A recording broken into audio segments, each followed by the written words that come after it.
тийм ном. Тэгээд анх 15 онд гаргаж илүү да. Тэгээд гаргаж байхдаа бол маш их айжсэн. Тэгээд нэг загвар өмсгч хүн ямар юмараа ном бичтiin. Айгуу тийм олон өнцгөөс бас ингээд ярьж байгаа шүү. Би бол бүр уянгийн нарийн торгон мэдрэмжтэй гэж хөвдө дүгнмээр байгаа байхгүй. Тэгээд тэр чинь босон явдлаас. Ер нь бол ингээд байнга болдог л явдлууд. Бүх зүйл ингээд миний тарих яг тэрийг л бодоод байна ингээд. Одоо би чамтай ярьж байгаа. Гэхдээ би нөгөө би зохиолоо бодож байгаа ардаа. Тэгээ нэг юм хансан бодол болоод ирэхээр яг ингээд бичгээр ингээд яг кино зураг харж байгаа юм шиг ингээд планаа харж агаад нэг юм сорилтыг туулчихж байгаа шүү дээ, тий. Тэгэл босоод яг тархин дотор юу бодогдож магадгүй хаанх те тэр ном бичиж гэдэг сэтэл хаанаас тархины чинь бие махбодын чинь хаанаас төрөд байгаа. Сайн бацгаана уу Саруул ухаанд монголчуудаа. За ингээд манай ээлжит подкастын маань нэгэн гайхамшигтай дугаар эхлэхэд бэлэн боллоо.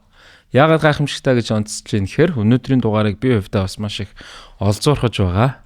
Нэгэн гайхамшигтай эмэгтэйг оруулахаар манай багийнхан маань бас шийдсэн байгаа. Энэ хүн бол орчин үеийн бас нэлээд тренд болох үс гэж бид нар харж байгаа учраас ингээд залуу зохиолч Пүрвмаг оролцуулж байна. За ингээд бидний урилгыг хүлээж авсан баярлалаа Пүрвма. За баярлалаа. Сайн байна уу? Энэ өдрийн мэндийг хүргэе. За сайхан аварч чинь үү? Сайхан. За сонь сайхан юу вэ? Одоо нэг 10 дахь номоо бичээл нухаал суучлаа. Вау, 9 номны ард гарцсан байгаа. Тийм ээ. За тэгээ мэдээж хоёул уран бүтээлийн талаар зөндөө ярилцсанаа. Хамгийн эхлээд би гэхдээ бас гайхаад байсан асууц. Ер нь ярилцлагуудад орж илөө?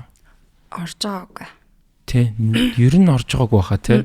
Тэгээд ер нь яагаад ярилцъя гэж шийдэв? Нөгөө тэнэг хүн чимээг байхдаа сүртэй гэдэг шиг.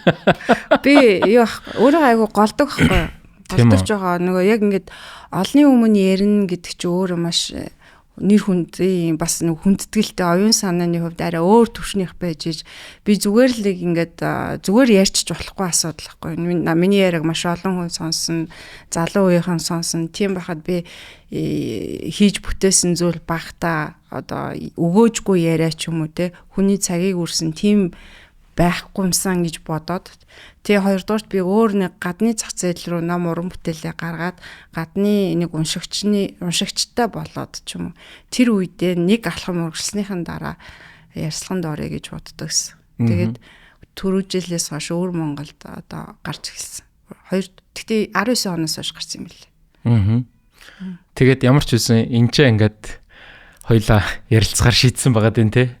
Тэг яагаад бас гэдэг л сонирхолтой л байна л да. Ер нь бол одоо нуугаад өгтөө би өөрөө амаржин сонгосон. Би яг ийм оюуны цар хүрээний хувьд оюунлаг, схетэн тэгээд ийм чичэн бас айгуу сайн англи хэлтэй шүү дээ. Тэг ингээд чамаг айгуу хардагс ахгүй энэ ямар гоё юм гээл оюунлаг хүн бэ. Тэг нэг яг тэр цар хүрээндээ ч юм ингээд зүгээр нэг ийм хов живний нэвтрүүлгийг бас үнэхээр хүсэхгүй байна. Тэгэж бодоод. За ямар ч байсан маш их баярлалаа. Хоёулаатай шууд яриагаа өвөр Монголын зах зээлээс эхлэе гэж бодож байна л да. Энэ надад их сонирхолтой санагдаад байна л да. Өвөр Монголын зах зээл рүү яаж яагаад орчив гэх юм уу? Өвөр Монгол руу дотоод Азийн хэвлэлийн компанитай хамтарч ажиллаа. Тэгэд 19 онд бол миний Сахиусан тэнгэрүүд гэдэг ном тэнд намайг мэдэхгүй байхад гарцсан байсан юм лээ. Тэгэд маш их зарагдсан.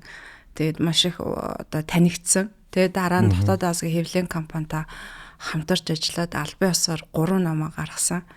Өвөр монголч өөрөө 24 сая хүн амтай гэж явагддаг шүү дээ. Сахиусан тэнгэрүүд гэхээр нөгөө нэлээд хүнд хэцүү зүйлийг юм туулж явж байгаа эмэгтэйчүүдийн талаар гардаг лөө. Энэ бол за надад нэг юм тохиолдсон. Одоо тэрийг нэг мэдхийн нэг мэдээл мэдэхгүй нэг мэдхгүй. Заавал энийг энд ярих албагүй байх гэж бодож байна. Тэгээд тэр би нэг тийм буруу хүн юм шиг нэг мэдрэмжийг надад хүмүүс төрүүлсэн байхгүй. Тэгэхээр би өөрийгөө зөвдөх гэж бол энэ номыг бичээгүй. Сахиусан тэнгэрүүд гэд тэр нь болохоор өөрийгөө бас нэрлээгүй. Тэгээ би ингээд уналтын дараа миний нүд нээгдээд би бодит амьдралыг харж эхэлсэн.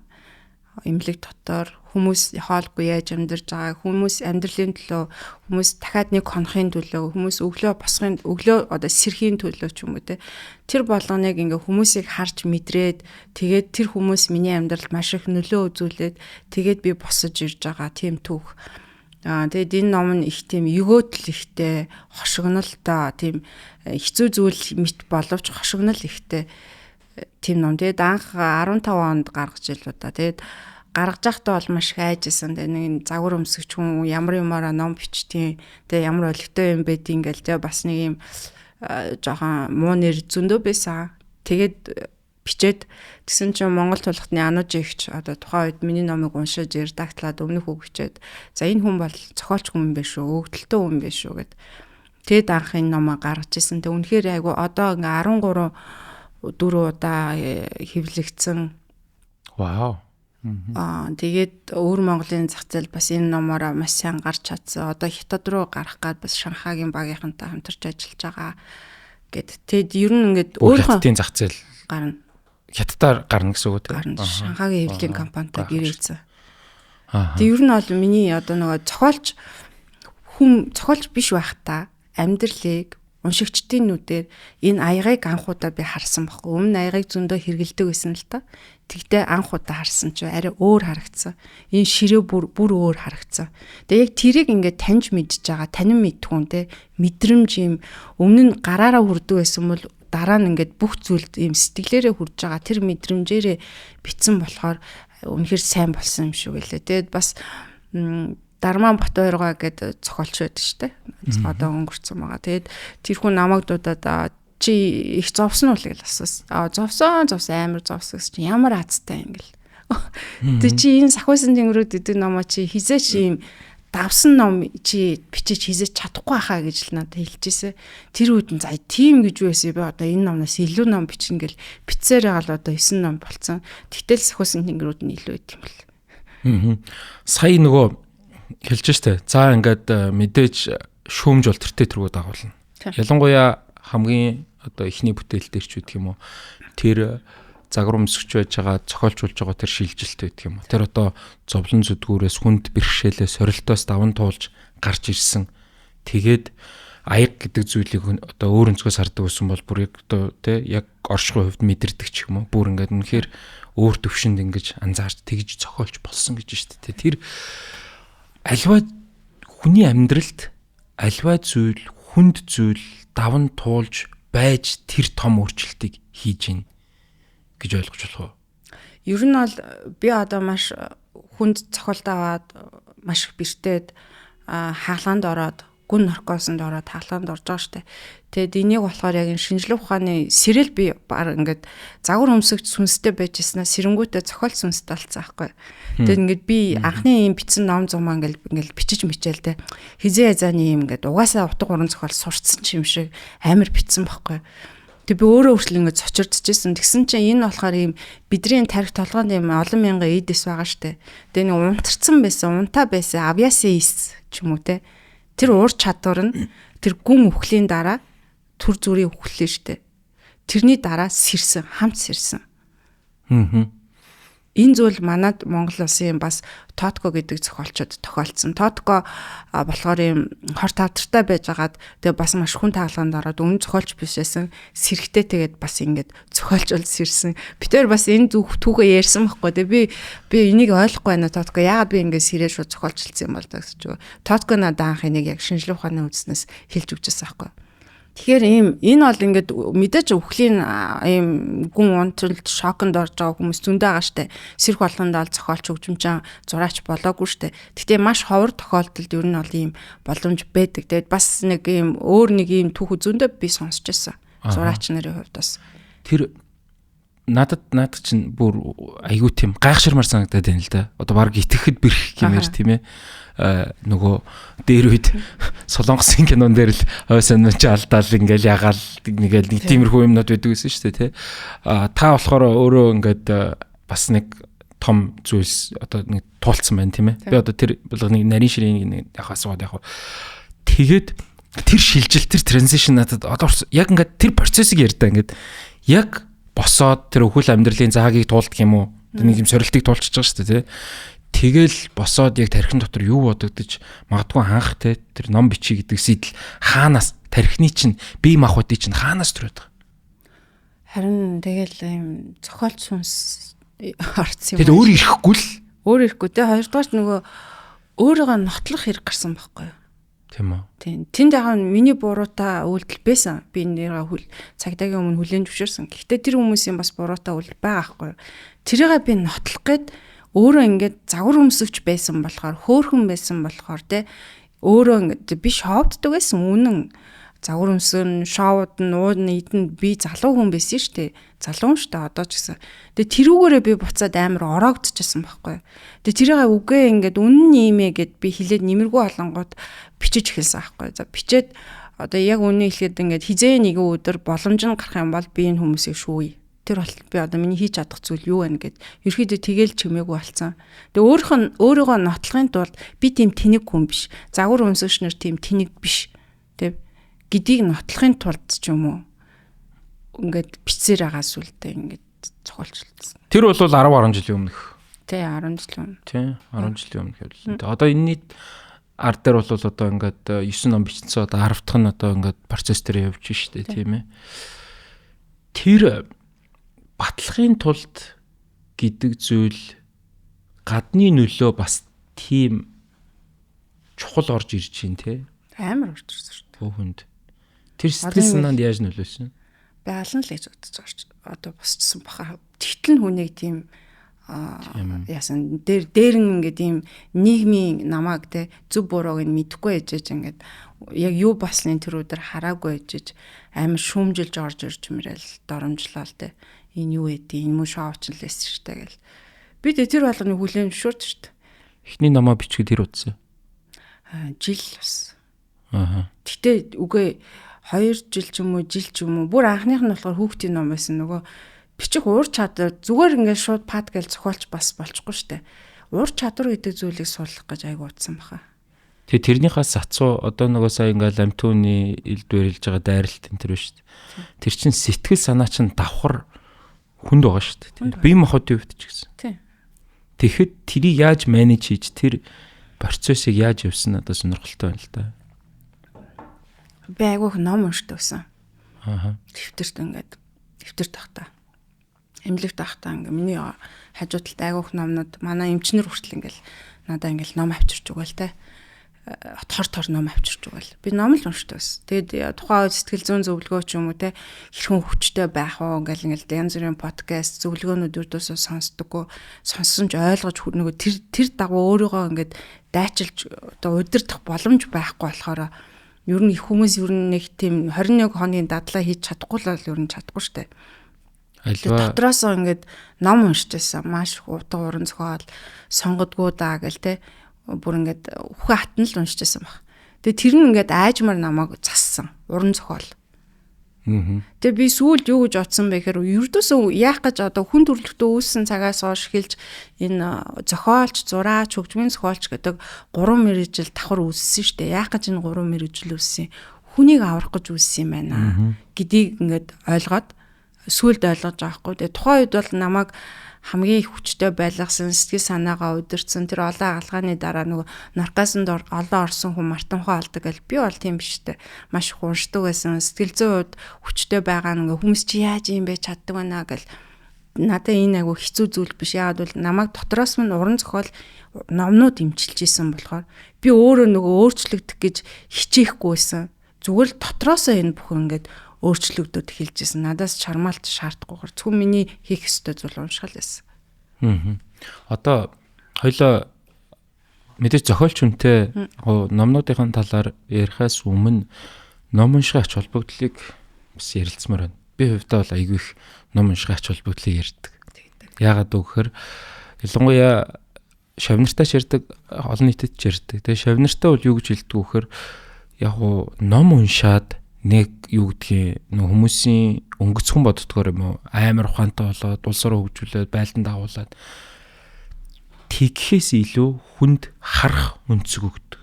Харах өнцөг нь гэж тэлдэг перспектив. Тэгэхээр яванда ном уншсан хүүхэд айгүй их бүтээлчээр альва ингэж өргөн далаацтайгаар харж мундаг эссе бичдэг. Тэрнийхээ улмаар дэлхийн шилдэг ихтэй сургуулиудад тэнцдэг ч юм уу. Энэ зүгээр нэг аргумент нь шүү. Ном уншихын. Гих мэтчлэн байдлаар бол би ном унших талаар их зөвлөдөг л дөө. За дээрэс нь бол тэр терапи болох үүднээ сэтгэл санаа манааны өнцгүүд байгаа. Тэгэд ном гэдэг чинь нөгөө ингэж ярьдаг шүү дээ, тэ. Хойл удахгүй юу руу орно, энэ сэдв рүү орно. Гэтэ киног номтой харьцуулна шүү дээ. Ямар ч кино номоог үүсдэггүй гэж ярьдаг. Яагаад гэвэл кино зохиол магадгүй нэг найруулагчийн, нэг төр актрын өнцөг байгаад гэтэл тэр Harry Potter-ыг ч байдаг юм уу юу ч маш олон өнцгөөс нь ингээд харцсан хүмүүс маш олноор фантазлсан учраас гээд тэр фантазлах, дураараа тэгж дөргиж сэтгэх тэр боломжийг өгдөг гэж боддог. Энэ дэр таны байр суурь юу вэ? Ном унших ач холбогдлыг л ярил л да хоёлаа. За ном уншина гэдэг одоо бид нар нэг юм өөрийгөө таних гэж таньдгүй штэ. Өөрийгөө танаагүй жиж ингээл олон жил танилсан ханаа таньсангүй, олон жил найзлсан найзаагаа таньсангүй өстой ийм хүн гэж бодсонгүйгээд ярьдаг. Тэг эхлээд бид нар өөрсдөө л таних хэрэгтэй. Тэхийн тулд одоо яагаад унших хэвээр утга уран зохиолын 100 номын жигсаалт байдгийг те. Энд чинь нэг одоо яхаа нэгэл чиний ярьж байгаагаар олон шинжлэх ухааны үндстэйгээр олон зүйлийг ярьж болно л та. Хамгийн гол нь ном чинь явж бидний ийм сэтгэл зүг одоо доктортой байлгах, хоёрдугаарт нөгөө төвлөрөлтөө байлгах. Тэгээд хамгийн чухал нь өөрийгөө таних. Чимээгүй хүн уншаал хахад өөрийгөө ингээд би юу илээ, би хэн блэ, би юу хийж чадах билээ гэд өөрийнхөө за би бол ингээд ном бичиж чадах юм ингээд зорилгоо олоод өөрийгөө таниад мэдэрсэн. Тэг би ердөөсөө илүү толтоо үйлдэл хийдэггүй. Юунд ч оролцдоггүй, юу л ч салбагддаггүй те. Зөвхөн яг энэ ном үргэлжсэн үгээрээ л ингээд явдаг. Тэгэхээр ингээд хүмүүс ингээд ухаантай болж харагдана л да. Гэтэл би жишээ нь одоо англи хэл байхгүй, солонгос хэл байхгүй, хятад хэл байхгүй те. Тоо бодож чадахгүй, дээл ойж чадахгүй, тоорч чадахгүй гэл тэ. Чадахгүй тоочвол айгүй их юм байгаа байхгүй. Тэгээ тэрийг би мэдж байгаа болохоор даруусаад зөвхөн хийж байгаа юм руугаа хараад номоо уншаад явдаг. Тэр нь хүндлэнгийн хүнд агай ухаантай ойлгомжтой цэгцтэй харагддаг. Ер нь бол ингээд өөрийгөө таньж мэдээд юу хийж чаддгаа олж авахд ном айгуу тусалдаг. Хоёрдугаар нөгөө түрүү хэлсэн шүү дээ. Намаа ингээд дотроос минь ингээд энэ имчилсэн ийм доктортой төвлөрсөн ийм сэтгхүүтэй болгоход те. Тэгээ бид нар нэг ном уншихаар ганцаардал мэдэрдэг гэж ярьдаг шүү дээ. Ялангуяа номтой амд ганцаардах хэрэгтэй. Тэгжээж ингээд нөгөө өөрийгөө илүү хурдан таньж мэдээ. Тэгээ бид нар энэ өөрийгөө таньсан хүн чи ямар харагддаг вэ гэхээр бидний нүдээр бол ухаантай харагддаг. Нөгөө илүү толтоо үйлдэл хийхгүй, товч тодорхой ярьдаг те. Очоод зөвлөгөө авахаар яг үгийг хэлдэг ч юм уу те. Ингээрээ тэгээрээ гэл нэг энэ айгүй ном уншсан хүн ухаантай гэсэн гэл ярьдаг штэ. Ердөөсөө тийм өөрийгөө л олж таних, өөрийгөө л мэдрэх. Өөрийгөө олж таних. За мэдээж нөө сэтгэл санааны хувьд бол хүнийг яг тогтмол төвшин болгох дээр хувь нэмэр оруулж байгаа шүү. Тэр анхаарал гэдэг зүйл одоо бүр өстой маш тулгамдаад байгаа асуудал шүү дээ, тийм ээ. Бидний нэг анхаарал төвлөрөл бол бүр таг болцсон.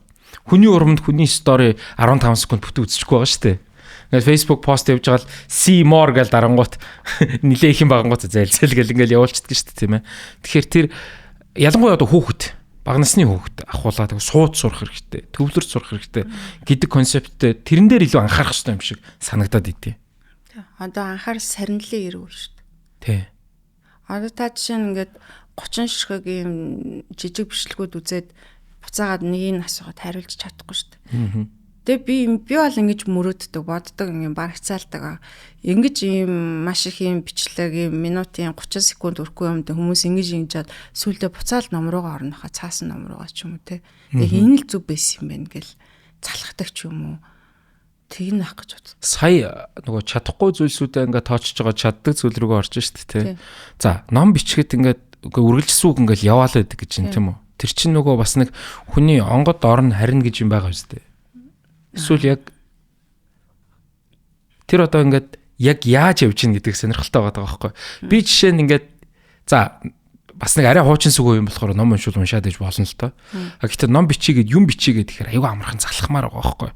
Тэр цаанаас нь нөгөө одоо зохиолч тус их ярьдаг л да тийм ингээл ундраад идэг энэ төр гээд эсвэл тэр нөгөө хүний сэтгэлд хоногшсон тийм нөгөө үг мүг үйдэн штэ тий. Одоо нөгөө өлзий төгсөн хүн нөгөө ингээд нэг удаа тий ганц л удаа учрах хүнтэйгээ учирсан байвал яах уучлаа ингээд нэг үйлбэрээр Гэтэ тэр нь асар ингээд өрхөн утгатай байдаг ч юм уу тийм ээ. Тэр хаанаас хөглөгдөж яаж орж ирж чинь дээрэс нь тэр одоо хүнний тарих ядран, зүрх ядран ч гэдэг юм уу. Тэрэн дээр ингээд шууд ингээд writer's block гэдэг шиг ингээд онгод таг гэд хаагдахгүй юу? Одоо энэ дээр ингээд зохиолч болгоо өөр өөрөөр тайлбарлана л да. Би болохоор анханасаа зохиолч болыгоо дутуу гурван зохиол сураагүй, төлөвлөөгүй гэж байгаа зохиолч болсон. Тэгээд ер нь бол юм Достоевский гэл бас нэг зарим нэг юм зохиолч нар маш хүнд зовлонгийн дараа ингэж өөрийгөө нээж зохиолч болсон.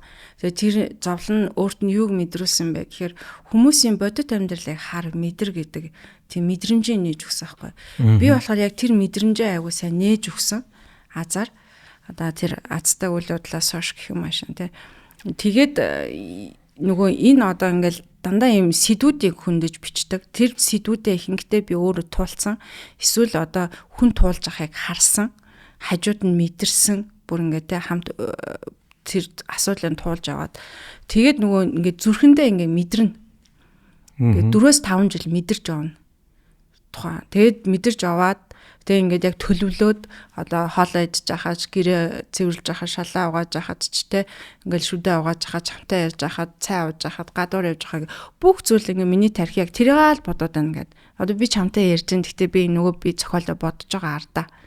Тэгээ нэг юм хансан бодол болоод ирэхээр яг ингээд бичгээр ингээд яг кино зураг харж байгаа юм шиг ингээд плана харж байгаад те тэгээ нэг чихэнд нэг хүн хилээд ингээ би бүр ингээ гүйцэж чадахгүй газ бичээд авдаг байхгүй.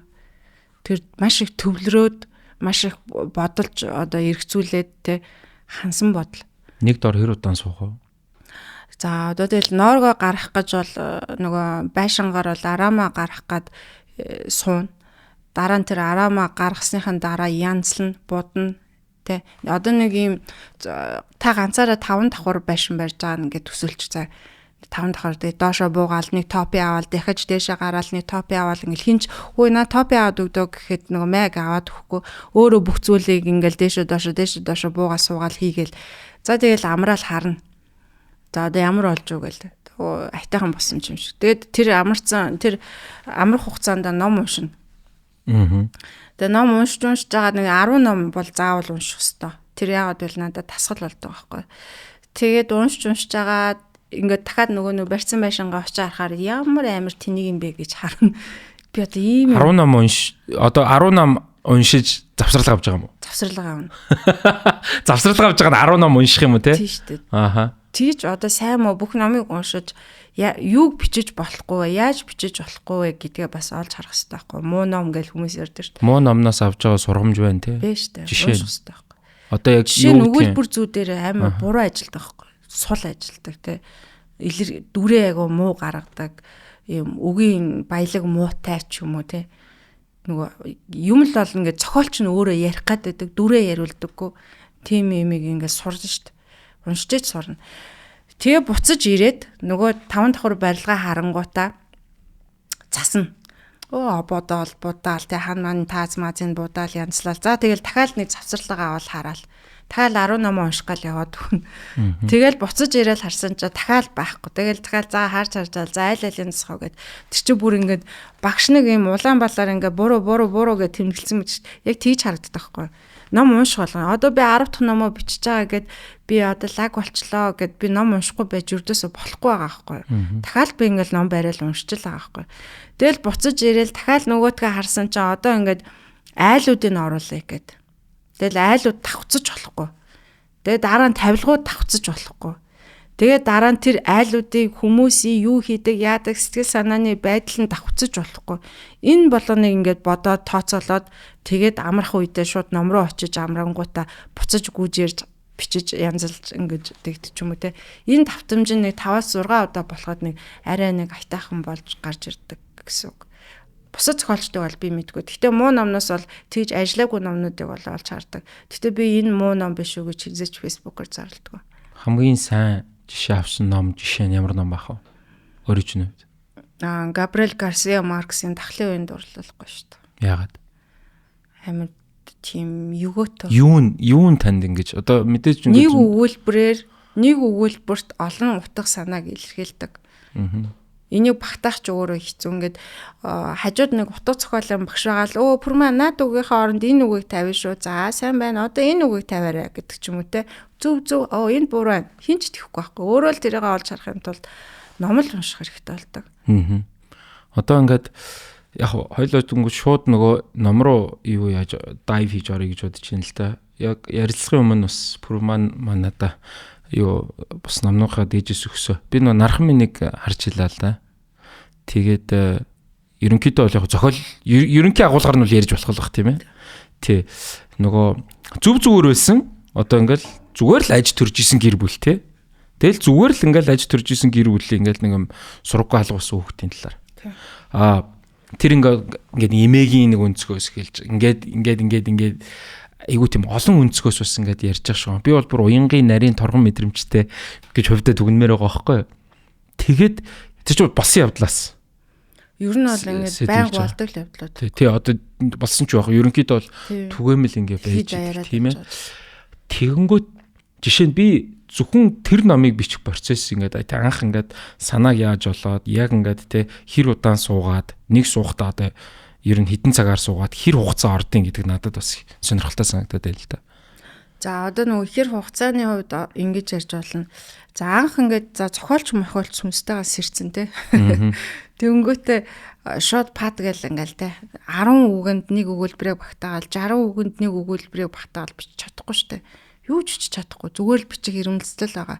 Тэгээ ингээд бичихтэй анх бол би эхний 5 жил өдрийн 8 цаг 9 цагаар амралтгүйгээр тасралтгүйгээр ажилласан ингээд суусан.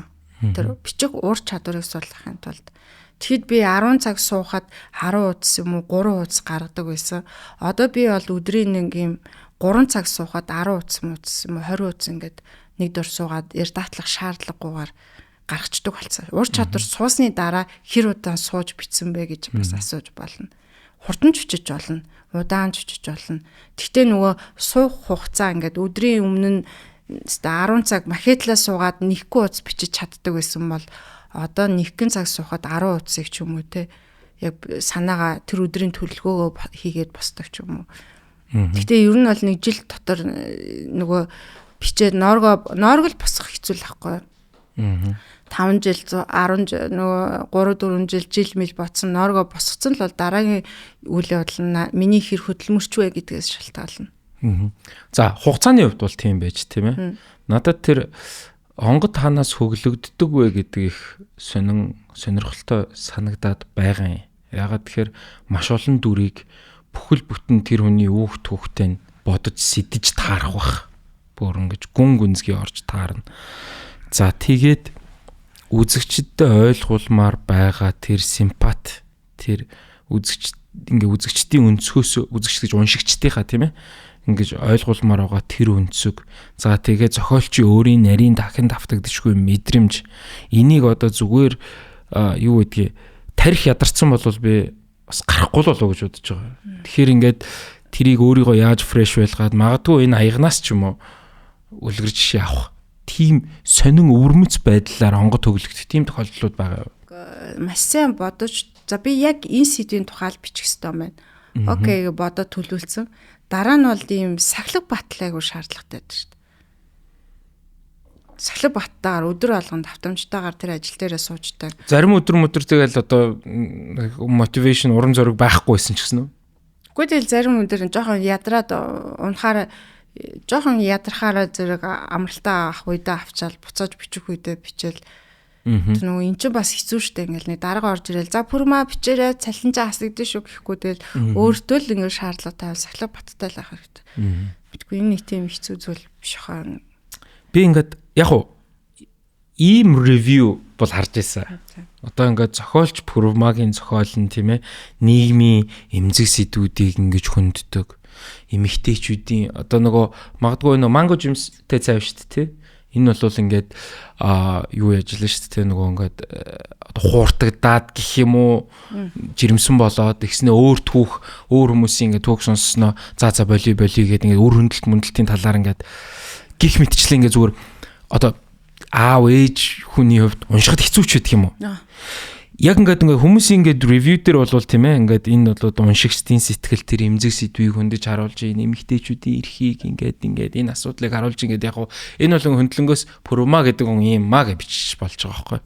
Харин би болохоор энэ хүний яг энэ дотоод ертөнцийг илүү сайн мэдрий гэж бодоод байна л та. Яг одоо ингээд үнэхээр тэр зовлон бэрхшээлийг туулж хахад тэр хүнд яг юу бодогдож байна?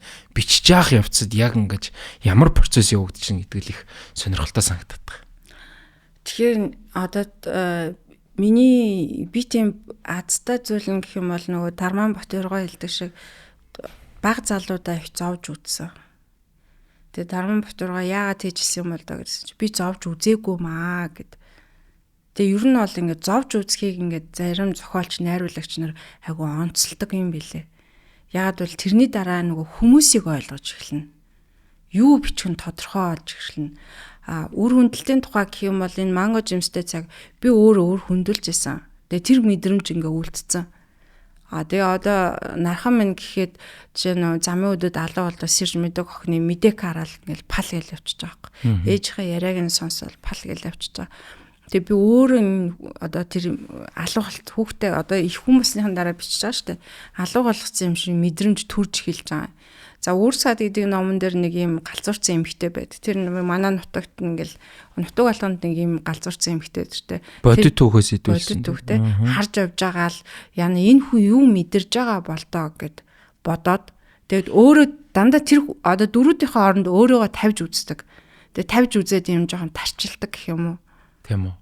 Тэгээ тэр мэдрэмжээрээ ингээд өөрийгөө дүүргэнгүүтээ бичиж эхлэхээр яг тэр хүн өөрөө бүх юмаа ингээд тэгээ надаар хилүүлээд байгаа юм шиг тэгэж бичдэг. Үр сад чинь охидын хүчээр хиллийн тухай.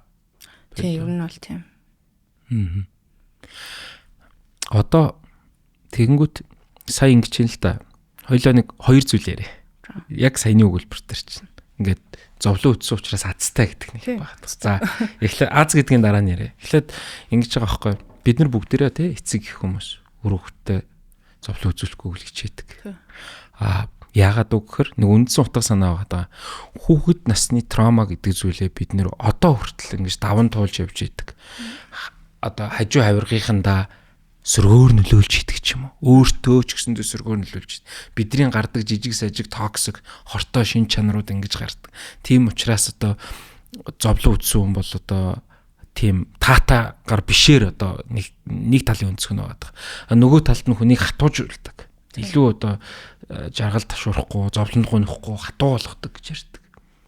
Зовлон үзэх гэдэг концепт. Энэ зовлон үзнэ гэдэг нь тийм таатай зүйл юм уу? Ямар зовлон үр дагавартай юм уу? За ийм зовлон үзэж болохгүй. Эх орноо алдах зовлон үзэж болохгүй.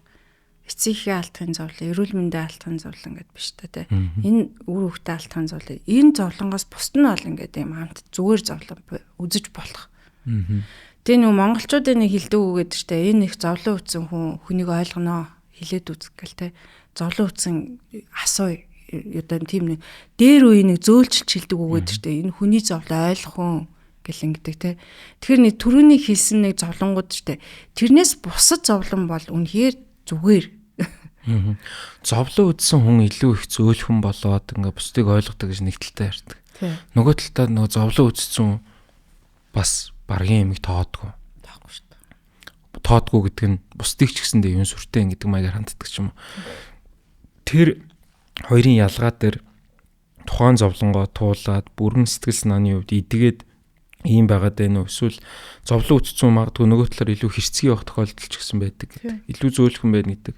Энийний ялгаа нь хувь хүндээ байна уу? Эсвэл тэр хувь хүний давж тулсан сэтгэл санааны юунд байна гэж бодож байна уу та? Тэгэл багнаас нь хүмүүжил бас энд хамаагүй их орно шүү дээ. Ер нь бол уран бүтээлч хүн зовлон үтсэн байхаа зүгээр. Одоо Солонгосын бас нэг найруулагч байдаг шүү дээ. Сая ковидернаас орсон. Тэр бүр ингээд үнэхээр гайхамшигтай кино байдаг. Тэг өөрөө 40 нас хүртлээ ингээд туйлгүй ихээр зовцсон.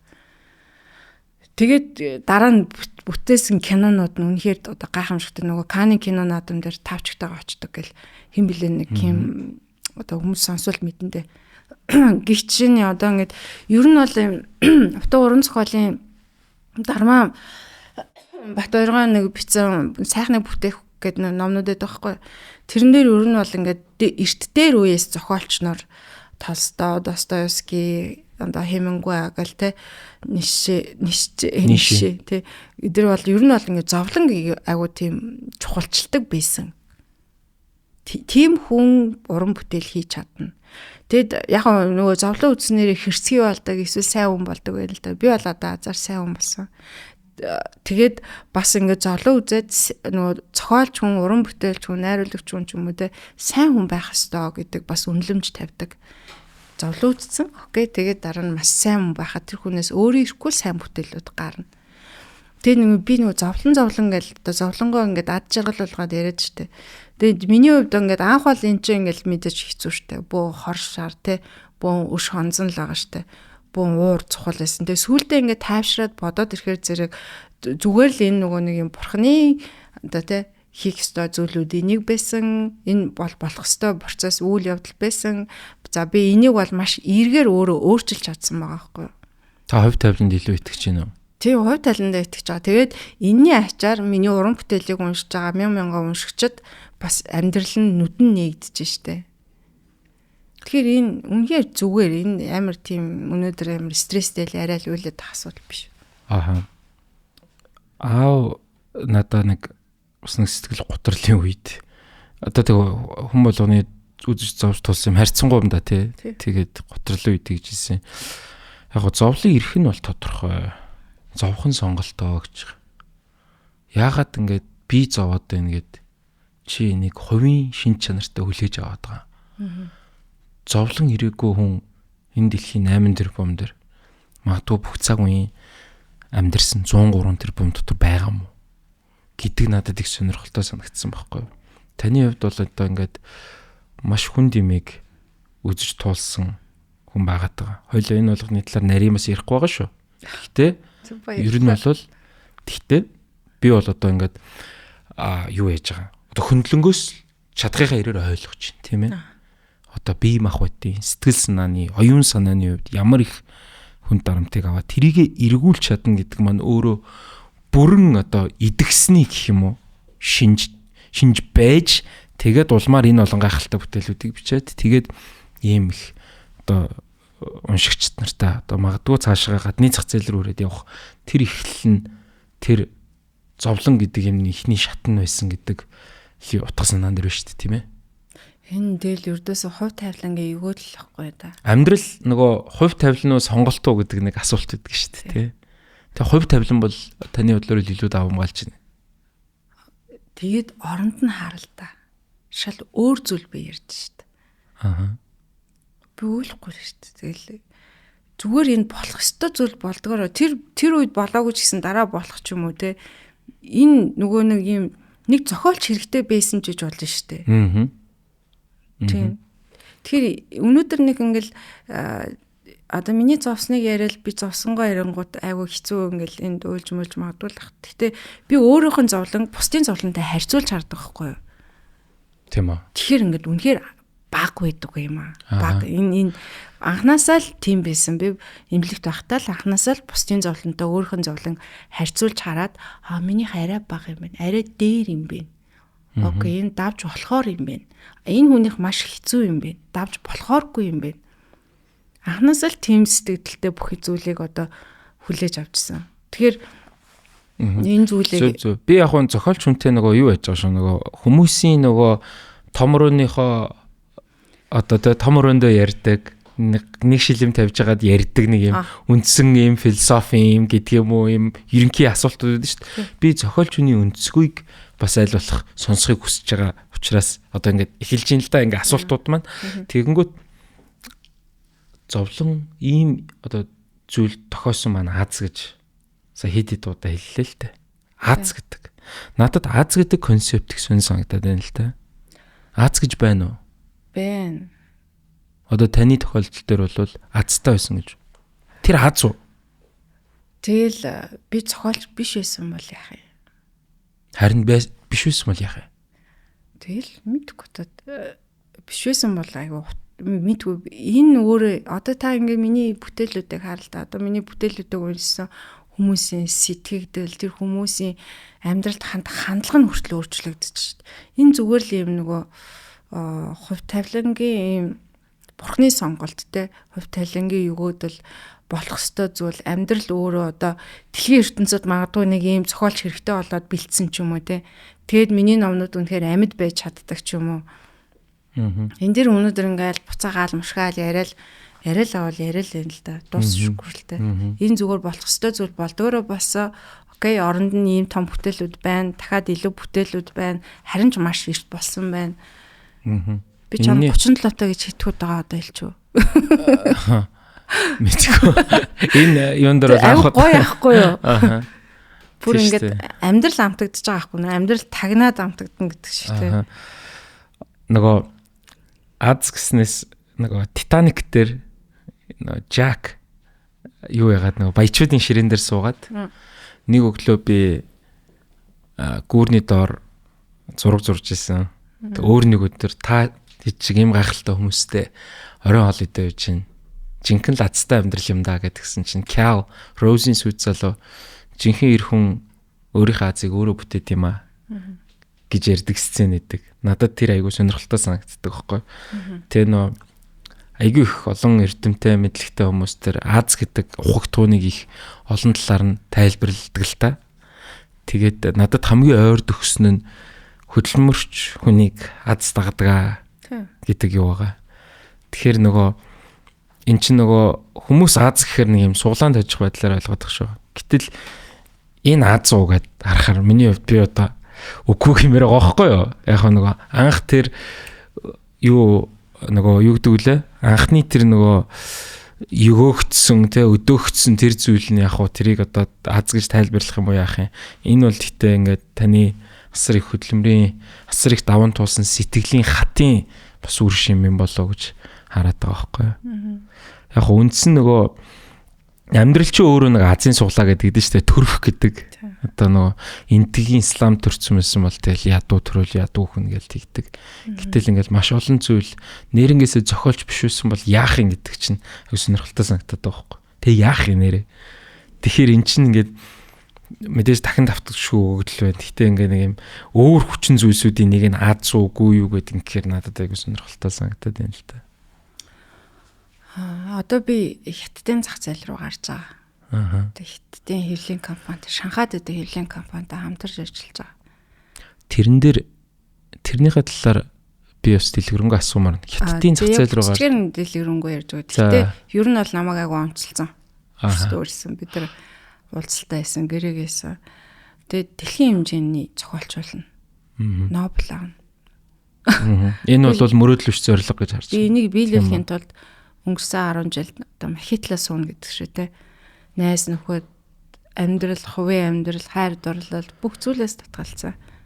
Тэгэн байж суусан 10 жилийн хөдөлмөрийнхөө үр дүнг одоо дараагийн нэг 5 жилд бүгдөө ингээд угаасаа ил гараад ирнэ. Тэгэд өнөөдөр би өөрийнхөө хувийн жаргалдаа загвар өмсөж байсан хувийн жаргал амьдралдаа ганцаараа оршсон нь зүгээр үү? Зохиолч болсныхан дараа олон хүний ийм оюун санаанд нөлөөлж чадах байц те. Ийм хэмжээний том сэхэтэн оюун санааны ийм төлөөлөгч болсон дээр үү? Олон хүнийг аварсан дээр үү? Ганцаараа амьдэрсэн дээр үү гэдэг л юм гарч ирж байгаа байхгүй. Одоо тэгэнгүүт тэр нөх хятадын зах зээл рүү гэдэг харин би нөгөө уг нь дэлгэрэнгүй асуумгаад байгаа юм тэр байхгүй. Энийний холбоос нь одоо өвөр Монголын зах зээл дээр нэлээд тийм юу байна л да? Нөлөө байна л да? Тэр надад их сонирхолтой санагдаад байна. Ягаад гэвэл зэрэг одоо Пурма маань бол одоо хятадын TikTok дээр бол бас нэлээд нөлөө бүхий байгаад байна. За тэгэхээр тэр нөгөө өвөр Монголын зах зээл дээр одоо ерөнхийдөө ямар байр суурьтай за тэнцээ ер нь одоо ингээд тэр хүмүүсийн одоо уншигчдын хувьд гэх юм уу яагаад Пурма гэдэг үний зохиол үнэхээр тийм гайхамшигтайгаар ингэж нэвтэрч чадсан их сонирхолтой байна л да. Тэгэхээр одоо одооний нэг ах эгчнэр ингэж ярьдаг байхгүй юу? Одооний зохиолч нар бол өстой ном бичиж чадахгүй тэ тэдний ном бичнэ гэж юу байдгийг дуртай олгон ном бичээд гэл ярьдаг байхгүй юу?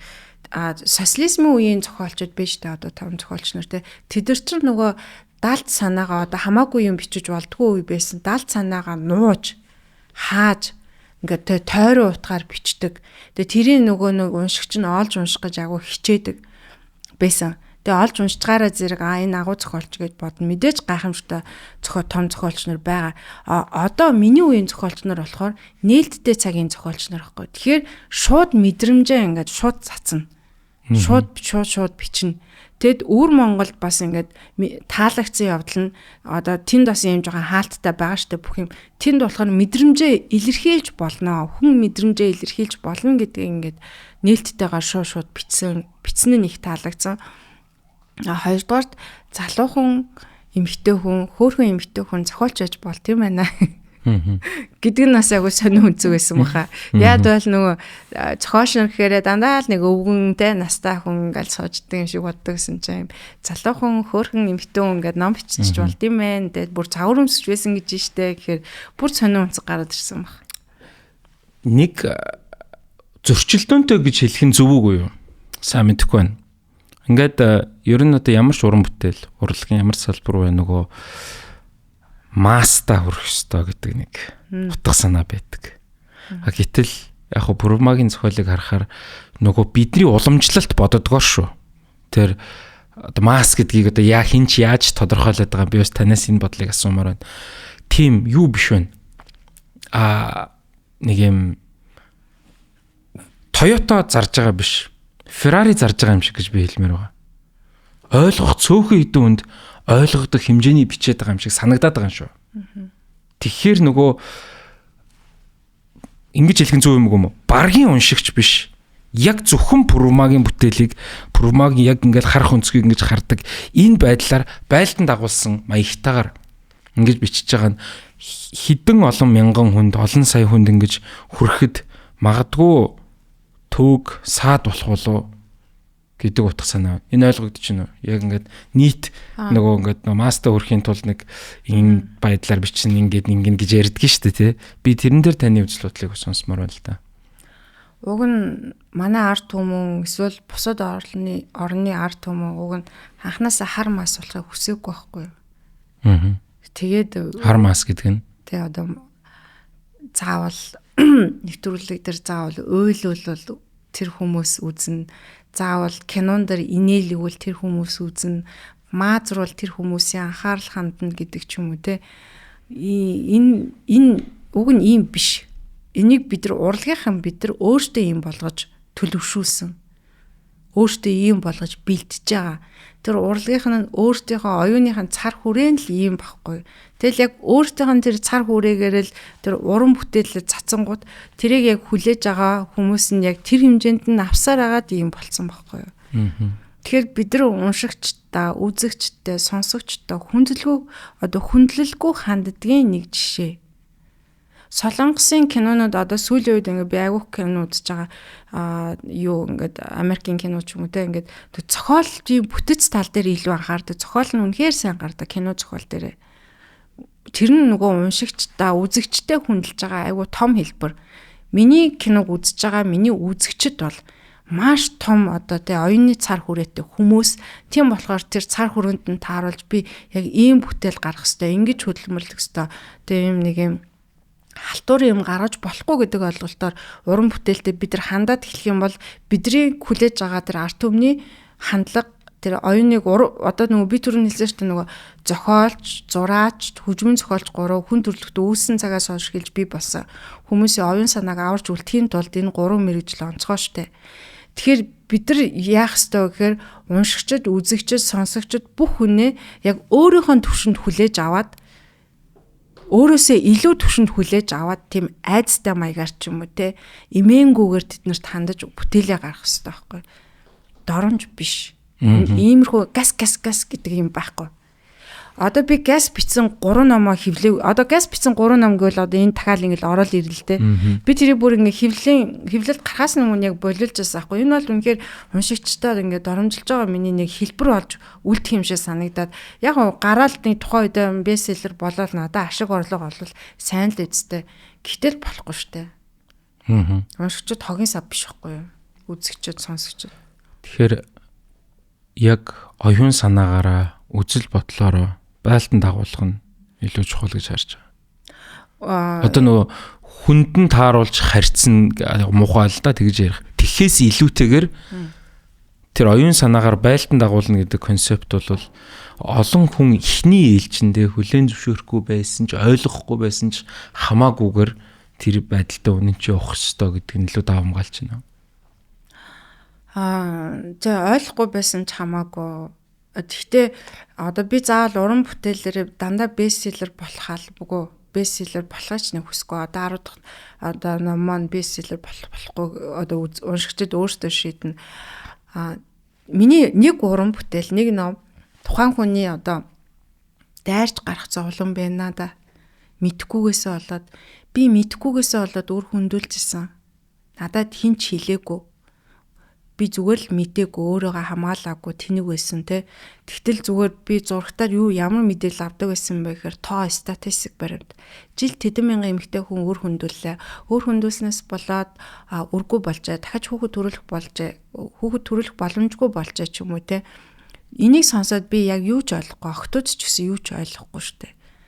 Тэгээд манго жимстэй цайг одоо жишээ нь миний манго жимстэй цай жишээ нь одоо миний ингээд юм оргил бүтээлүүд энийг аахгүй манго жимстэй цай номын пүрмаа юу гэж асуудаг аахгүй. Тэгэхээр энэ ном юугаараа онцлог вэ гэхээр тэр хүний дайрч гарах зовлон сүнсэнд нь ойлголцсон байхгүй. Айлах тийм зүрх сэтгэлээр нь ингээд те чи үр хөндөлж болно. Окей яг ийм өвдөлт мэдэрдгийн гэдэг хэсэг дээр би өөрөө тэр абортны орон дээр хөвтөд яаж аборт хөндүүлжсэн тэр төмөр яаж миний бие рүү орж исэн те ингээл бүх мэдрэмж байгаа байхгүй. Тэрийг ингээд бичиж байгаа.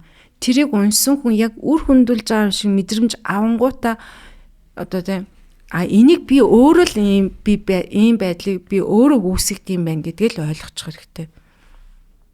Өөрөө ухамсар нь ойлгохгүй сүнс нь ойлгож л таарна. Тэгээ сүнсэнд нь зориулж утсан нь. Яг энтэй адилхан би яг уран бүтээлүүдээ яг тэгж л боддог. Би өөрөө мэдхгүйгээсээ болоод айгүй олон зовлон үтцсэн байхгүй. Тэгээд яг над шиг мэдхгүйгээсээ болоод хөөрхөн охтууд, сайхан охтууд те залуухан охтууд, бяцхан охтууд, өсвөр насны охтууд мэдхгүйгээсээ болоод энэ зовлон туулах байсан бол Пүрмагийн номыг уншсан чинь тойроод гарцсан. Сүнсэнд нь ойлгоцсон. Бүх зүйлийг мэдэрсэн. Яг Пүрма яаж цовж исэн шиг яг тэр өвдөлт тэр бүх хүмүүсийн харилцааны хандлага нүдний харц хүртэл би номон дээр бичдэг. Нэрийн энийг тулвал яг ингэж шархалдаг штэ. Гэт номын уншсан болохоор окей, энэгээр нь гарчээ. Сонголттой болж эхэлж байгаа байхгүй. Тэгээд манго жимстэй цай номыг одоо уншсан нэг охтууд ингээл ирээл сэтгэлээ хилдэлтэй ингээд би таны номыг уншаал сууд одоо спрайл тавилсан те. Нэцлүүтэй олоо шууд спрайл тавилсан. Өөрийгөө хамгаалсан гэл. Би өмнө энэ талаар мэддгүү байсан. Манай ээж хилдэггүй байсан, их хилдэггүй байсан гэд. Тэгэхээр өнөөдөр орчин цагийн зарим зохиолчид ер нь бол юун дээр илүү төвлөрж ийн гэхээр найруулагч нар юун дээр илүү төвлөрж ийн гэхээр уран бүтээлээрээ хүнийг аврах. Одоо мас гэж ярьж болохгүй, арт түмнийг тийч доромж утгаар хэлж болохгүй.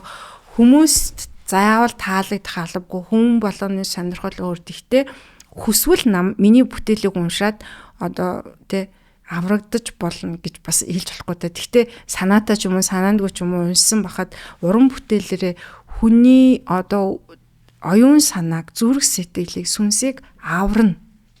Уран бүтээл ийм байх юм бол арай нэг юм бодит нөгөө уран бүтээлчин ч тэр уншиж байгаа хүн ч тэр аль талдаа ийм нөгөө холбоотой байж эхэлнэ. Энэ мөнгөний төлөө бичиж байгаа зүйл биш. Би мөнгөийг яаж л бол өөрөөр яаж олж чадна.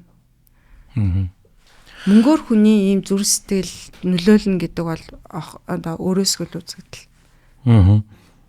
Одоо ингээд ерөнхийдөө за манго жимстэй цай бол тийм байгаад байна. Би бас бусад уран бүтээлийг бас сонирхмоор байна л да тий. Энэ дээр нөгөө олж авсан инспирэшнүүд нь юу вэ? За барьж байгаа. За энэ бол юу вэ? Энэ нөгөө миний өвөр Монголд гарсан өвөр сад гэдэг ном баггүй. Монгол дахь хувилбар нь болохоор ийм эрвэхэтэй тэгээд камерлоо харуулж байна. За. Тэгээд энэ бол өвөр Монгол дахь хувилбар нь ингээд за энэ бол Монгол дахь хувилбар нь тэгээд энэ номыг болохоор би нэг бас л нэг юм эмзэглэл дээрээ бичсэн нэг эмхтэй хойд эцэгтэй хүчрхийлүүлээд галзуурсан түүх баггүй. Тэгээд галзуураад тэгээ буцаад ирүүл болж байгаа. Ирүүл болоход нь ямар хүмүүс тусалж байгаа. Тэгээ нөгөө хүнийг хүн өөрөө эвддэг гэдэг тийм нийгмийн хандлага. Тэр эмхтэй хүн галзуурхтаа тийм галзуу бол биш. Номхон дорой байсан. Тэгээ хүмүүс чулуур шицээр агаад хүмүүс хатгасаар байгаад энэ нь болохоор нөгөө нэг сошиал өгөөдөл биш тэ. Тэгээ зүгээр хаа чулуур шитэл чи тгээстэй гэл тэнгүүд үгүй би тгээгүй гэл ингээм амар ойрлоо штэ. Яг тийм байдалд хүргээд жинхэнэ галзуу болгож байгаа. Уг нь галзуураагүй. Тэгээ хамгийн эцэст нь ингээд хүүхд төрүүлээд ирүүл болж байгаа түүхээр бицэн. Тэгээ энэ бол ингээд ийм нэг хүнийг ингээд айгүй олон жил ингээд харж явж байгаад бүр ингээ харж агаад мэдэрж агаад би өөрөө яг тийм байдалд орж үзэж гин гэж төсөөлж агаад тэгээ бицэндээ энэ номоор нэрээ бид нар өөр монголчуудад нийлээд 8 сард бид нар кино хийх гэж байгаа. Вау. Нэрээ кино хийж байгаа гэснээс кино хийх амбиц байна уу? Байлгүй дээ. Би уншигчдад зориулж чадсан бол одоо үзэгчдад бүтээлээ зориулахыг хүсэж байна штэ. Найруулагч бол би 40 настайдаас та галзуу уран бүтээл. Одоо хэдхэн жилийн дараа л юм биш үү тийм ээ. Ер нь бол номыг бол нөгөө сүнсэн сэрэл гинт битсэн гэдэг шиг кино найруулгыг ч гэсэн ерөнхийдөө бас тэгж төсөөлж байгаа. Угаасаа нэгэнт л бичээд фантазлаад ингээм юм амжилттай бүтээлүүд гаргацсан байна шүү дээ тий. Бэлдэж хийсэн анханасаа. Тийм үү. Тэгээ нөгөө би анх бичгтээ бол ингээд маш олон сонгог бүтээлүүд уншаад бичих чадвар суугаад за тэгээд эн чин ном биччин тоглоом биш тэ. За гэж шууд суугаад бичдэг биш. Ядаж эхлэл өөрнөл төгсөглөө тэ дүрийн өөрчлөлтөө бүх зүйлээ ингээд сурах хэрэгтэй болдог. Тэрэн дээр би кино зохиолчдын библ гээд төр мөнхийн орчилсан номыг уншижсэн. Тэгээ тэр маань ингээд миний яг юм дэвсгэр суурь ахгүй. Тэгэхээр би анханасаа кино зохиолын суурьаар бичиж сурсан. Одоо сурсан эрдэм маань гэх юм бол тэрэн дээрээ ингээд давхар юм найруулагчийн сургаалт, найруулагчийн арга барил гээд олон зүйлүүдийг зурлаачийн хүртэл ингээд суралцаад энэ олон жил дандаа юм давхар зүгээр бичгтэй биш ингээд бас сурж явж байсан хгүй. Хизээний энэ цагт би яг энэ салбар руу нэгэнд нөгөө адилхан утгатай салбар штэ. Дүрслүү би орно, дүрсжүүлнэ. Тэгтээ миний номыг уншихыг хүсээгүй хүмүүст ч юм уу те унших боломжгүй хүмүүст яг үзэгдлэр киногаар дүрсээр бас тэр хүмүүсийг аварна гэж бодож бэлтжижсэн. Цэцгэн титэмгээд ном энэ нөгөө сахиус нэнгэрүүдийн үргэлжлэл байсан уу? Тийм наа чин жоон галзуу өний өдрөө тэмдэглэж шиг байсан. Яагаад? Би харин тийм басан гэдгийг манай уншигч надад хэлж гисэн аахгүй. Чи одоо галзуу өний өдрийн тэмдэглэл ütсэн. Тэр байдлаар өрмөц ус байхгүй. Тэгсэн чинь тэр нь агуу өрмөц аагүй. Тэгсэн чинь энийг уншсан ингээд зарим ингээ уншигчд яг намайг битсэн юм шиг санагдаад гэл тэт байхгүй. Яг хэвээ би л гол дүрдэн тоглосон юм шиг санагдаад. Тэгэхээр хүмүүс өнөөдөр ихэнхдээ инээдэм хошин шог үзмээр санагддээ штэ. Хааста муухай кино үзэхгүй, муухай ном үзэхгүй, бодит юм те амархунд юм үзэхгүй гэдэг хэрнээ цаад сэтгэл зүйн энэнтэй нийцээд байдаг байхгүй юу? Цаад сэтгэл зүйн одоо наана ингээд юм фаны байсан ч гэсэн цаанаа сэтгэл зүйн маш хүнд дарамттай байгаа хгүй. Тэрийг яг ингээд номноос уншчихаараа өөрийгөө уншсан юм шиг санагдаад таалагдаад эхэлдэг. Тэгэд над галзууны өдрийн тэмдэглэл чинь тэгэл яг адилхан 10 хэдэн удаа хэвлэгдэж мэвлэгдэл байнга ингээл 90 сурал болол те хүн тэгээ ээлжгэр нь би дахиж хэвлэхгүй жил болж үтсэн чинь ингээл байн асуугаад ч юм уу те. Тэгэхээр яг ийм сэтгэл зүйтэй хүмүүс зөндөл байгаа хгүй юу. Тийм. Энэ яг дээр чинь байгаа сайн уу найз минь ах шиг байна. Энэ нөгөө юу лээ? 5 6 өөр тууж юунаас. Тийм. Энэ болохоор энэ нэг зохиолд ингэж зангидаад байгаа юм шиг санагдаад байгаа шүү дээ. Тэгэхээр энэ нөгөө сайн уу найз минь гэдэг энэ ном би тэр угаасаа ер нь бол багасаа зохиолчлохоор бэлтгэгдчихсэн гэж боддог. Тэгээ манай аав надад агуулх ном уншуулдаг гэсэн. Тэгэд би багадаа юм Чернобылийг айгуу сонирхдаг байсан. Чернобылийн дэлбэрэлттэй. Тэгээд дэлхийн 2 дугаар дайныг айгуу сонирхдаг байсан. Тэгээд нөгөө нэг тэр дайн болсон процесс Чернобыль дэлбэрсэн тэр үйл явдалтай биш. Тэнд байсан бол би ямар мэдрэмжтэй байх байсан бэ? Гээл өөрийгөө төсөөлөө бодоод явдаг гэсэн. Тэгээд тэрийг бичээд юм 5 6 өгүүлэл болгоод тус тусад нь бичсэн. Тэгээд миний нэг найз болроо гэд тэгээд тэр найз маань ингээд надтай найзсан цагаас эхлээд хор тавдартай болоод өнгөрөх хүртэл нь би яг юм хор тавдрын юм тэгээ өөхөх хүртэл нь хор тавдрыг хүн яаж өвдөж шанал тэгээ залуухан эмэгтэй хүн хөөрхөн эмэгтэй хүн туулаад өөхөж болдгийг харсан байхгүй юу. Тэр надад мэдрэмжээ үргэлж ярьдаг байсан. Яг ингэж өвдөөд надад тэгж мэдрэгдээд би тэгээд те дандаа тэрийг ярьдагсан. Тэгээд энэний ихний сайн найз минь гэдэг энэ нь болохоор юм хоёр юм жоох охины найз үерхэл гарч байгаа хгүй. Тэрэн дээр нэг найз нь хор тавдартай болоод яваад өгж байгаа тухай ингээд тэгээд хор тавдрыг ингээд аврахаар явж байгаа тухай ч юм уу те хүүхдийн сэтгэлээрчтэй. Тэгэд яг тэр мэдрэмж надад үлдсэн байсан. Өнгөрснийхэн дараа нь тэг би одоо тэгэхээр энэ бас нэг хор тавдартай тийм зүйл зориулсан. Тэгээ энэний хамгийн сүүлнийх нь болохоор Чернобылийн хайр дурлал гэдэг нөгөө зохиолч болгонд нэг юм өөрийн гэсэн юм маш хайртай хэсэг байдаг. Би бол Чернобылийн хайр дурлалд аягүй хайртай. Намайг ингээд хайр дурлалын ном бичиж гэдэг байхгүй. Би яг хайр дурлалтаа учирч үзээгүй болохоор одоохондоо тийм тэр нэг тийм надад юм залхуутай мэдрэмж гэж боддог болохоор ердөөсөө хайр дурлалыг бичээгүй. Тэгээд яг энэ дээр болохоор би яг хайр дурлалыг бичиж үзсэн. Гэтэ ийм нөгөө шидэт реализм маягаар. Тэгээ энэ миний хувьд одоо хамгийн гоё. Гэтэ энийг хүмүүс их ойлгодог юм шиг үлээ.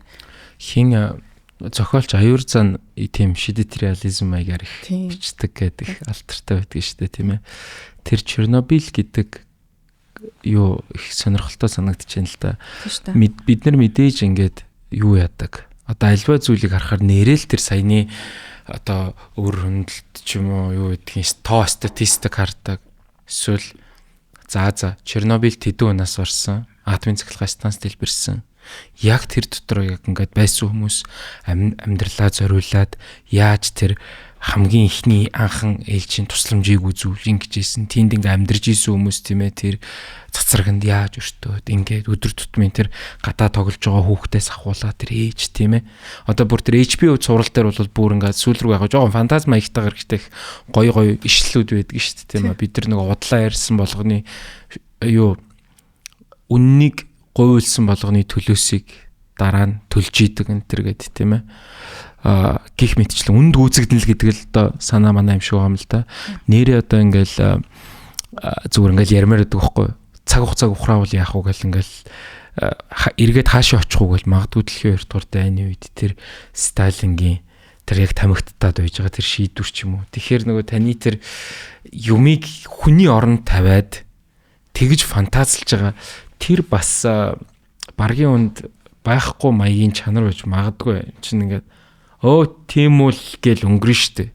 Гэтэл би зовж исэн бол яг уу би жаргаж исэн бол яг уу би яг энэ дунд яаж мэдэрч ин гэдэг тэр орлуулшгүй дахин давтагдчихгүй тэр мэдрэмж хаанаас гарч ирж ин гэдэг сонин санагдаад би нэг анх асуугдсан тэр ихгүй те нэг жонгод юм юу ингэж байгаа тэр тэгээд одоо нэгсэндээ асуух гэдэг юм нь болохоор таны хувьд зохиолч гэдэг үнэхээр нөгөө саяны одоо ярьсныг би зүгээр гуйлаагүй шүү. Одоо ингээд нэг сүнс төрцсөн байна шүү дээ те. Одоо цаанаасаа зохиолч болоод байна уу? Хүн эсвэл ингээд одоо те би бол болох потенциал байна уу? Нөгөө талаараа сахилгават яриад байна шүү дээ. Гэхдээ хүн болгон ямар мэрэгжлийг одоо альва мэрэгжлийг хичээгээд ч чадахгүй. Одоо хүн болгон комедиан болохгүй, хүн болгон багш болохгүй, хүн болгон гутал тосолж чадахгүй. Ч юм уу ингээд тэгэхээр тэр одоо зураас яг тэр хаана байдаг гэж бодож байна та. Одоо тэр зохиолч гэдэг тэр одоо цаанаас нь би болоод нөө ажиллаж болдог чанар юм болоо. Тэгэл нөгөө өвдөл гэж байна шүү дээ. Өвдөл дээр 99% хөдөлмөрлөн сахилга бат байна. Тэр нэг 99% яг үнэн үү? Эсвэл нэг 50 байт юм болоо. Үгүй яг 99% хөдөлмөрлөдөг. Тийм үү. 99% сахилга баттай. Тэгээ түрүү нөгөө нэг би маш их ном уншаад тэгээ би өөрийгөө таньсан. Өөрийгөө л таньчихад ер нь бол тэг бүх юм болоод бүтээд явчихна. Амьдрал ойлгомжтой. Дээрэс нь хүн номыг уншихаар бас ямар ч хүн номыг уншихаар өөрийгөө таньдаг.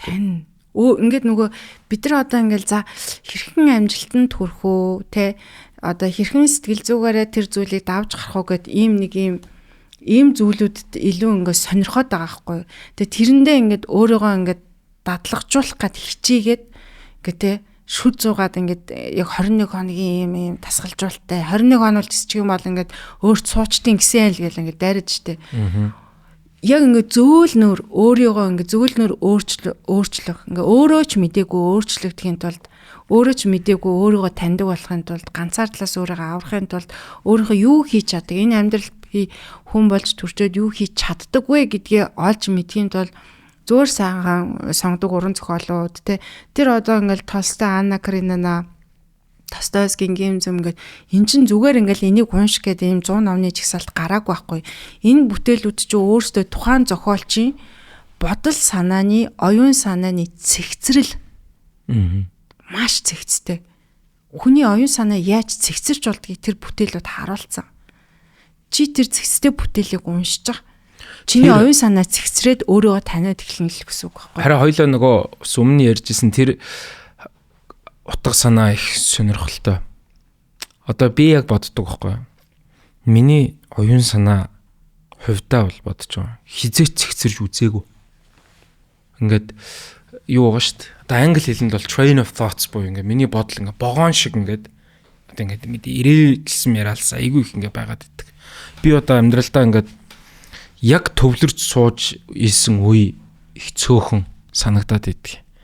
Тэгээд яг нэг юм өөрийнхөө үзэл бодол цэгцэрсэн гэж бодож байгаа юм шиг мөртлөө яг наад цэгцрэл гэдэг зүйл чинь ер нь ихэнх хүмүүст байдаг юм болоо энэ яг ингэж яаж ингэж үүсчин гэдэг л сонирн байна л та. Ном уншина. Тэгэл болоо штэ. Ягаад энэ дэр ийм бүр ингэ шинжлэх ухаанч тийм амар логиктой юм асууад. Хамгийн амархан зам нь ингээл ном унших. Сард нэг ном унших, сайн уу бүх бүтээлүүдийг унших. Тэгээ нэг юм юугүй л нэг юм ах ич нартай бага насандаа нэг те Монте Кристо морь унсан толгойгүй хүн хоёрыг уншичаад амьдралдаа тэрнээс өөр ном уншаагүй. Тэгэнгүүтээ одоо үеийн зохиолчд бол бла бла гэж бидрэг ингээд үргэлж юм ярьдаг л да.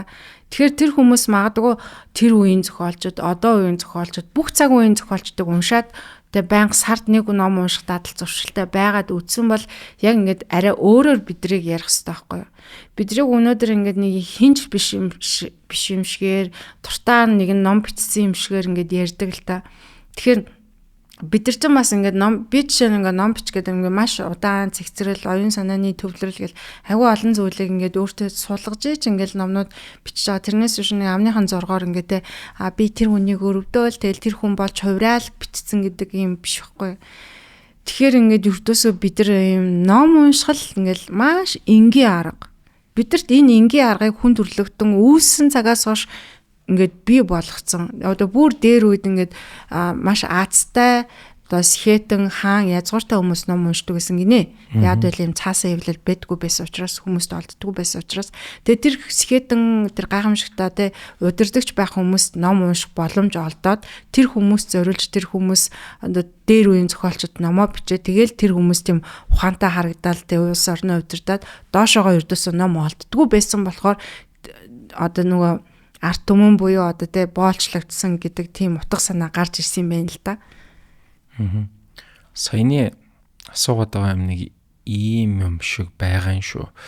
За яг ингээд оюун санааны цэгцрэл гэдэг зүйл ер нь яг ингээд би магадгүй илүү сэтгэл санаатай холбож асууж магадгүй байх.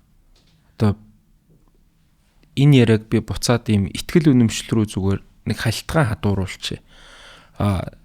Та бид хоёрын ихтгэл үнэмшил ямар ч үж болно. Зүгээр нөгөө итгэх гэдэг талаар. Би хувьдаа жишээ нь ингээд зөндөө ном уншаад зөндөө одоо юу гэдгийг сэтгэл зүйчдэр очиод ч юм уу итгэхгүй байна. Ямар нэг юмд яг эсвэл төвлөрөхгүй л байна л да. Юу ч ямар нэгэн шалтгаанаар болоод тэгээд бодол, оюун бодол ер нь л цэгцэрж үзээгүй байгаад байгаа юм.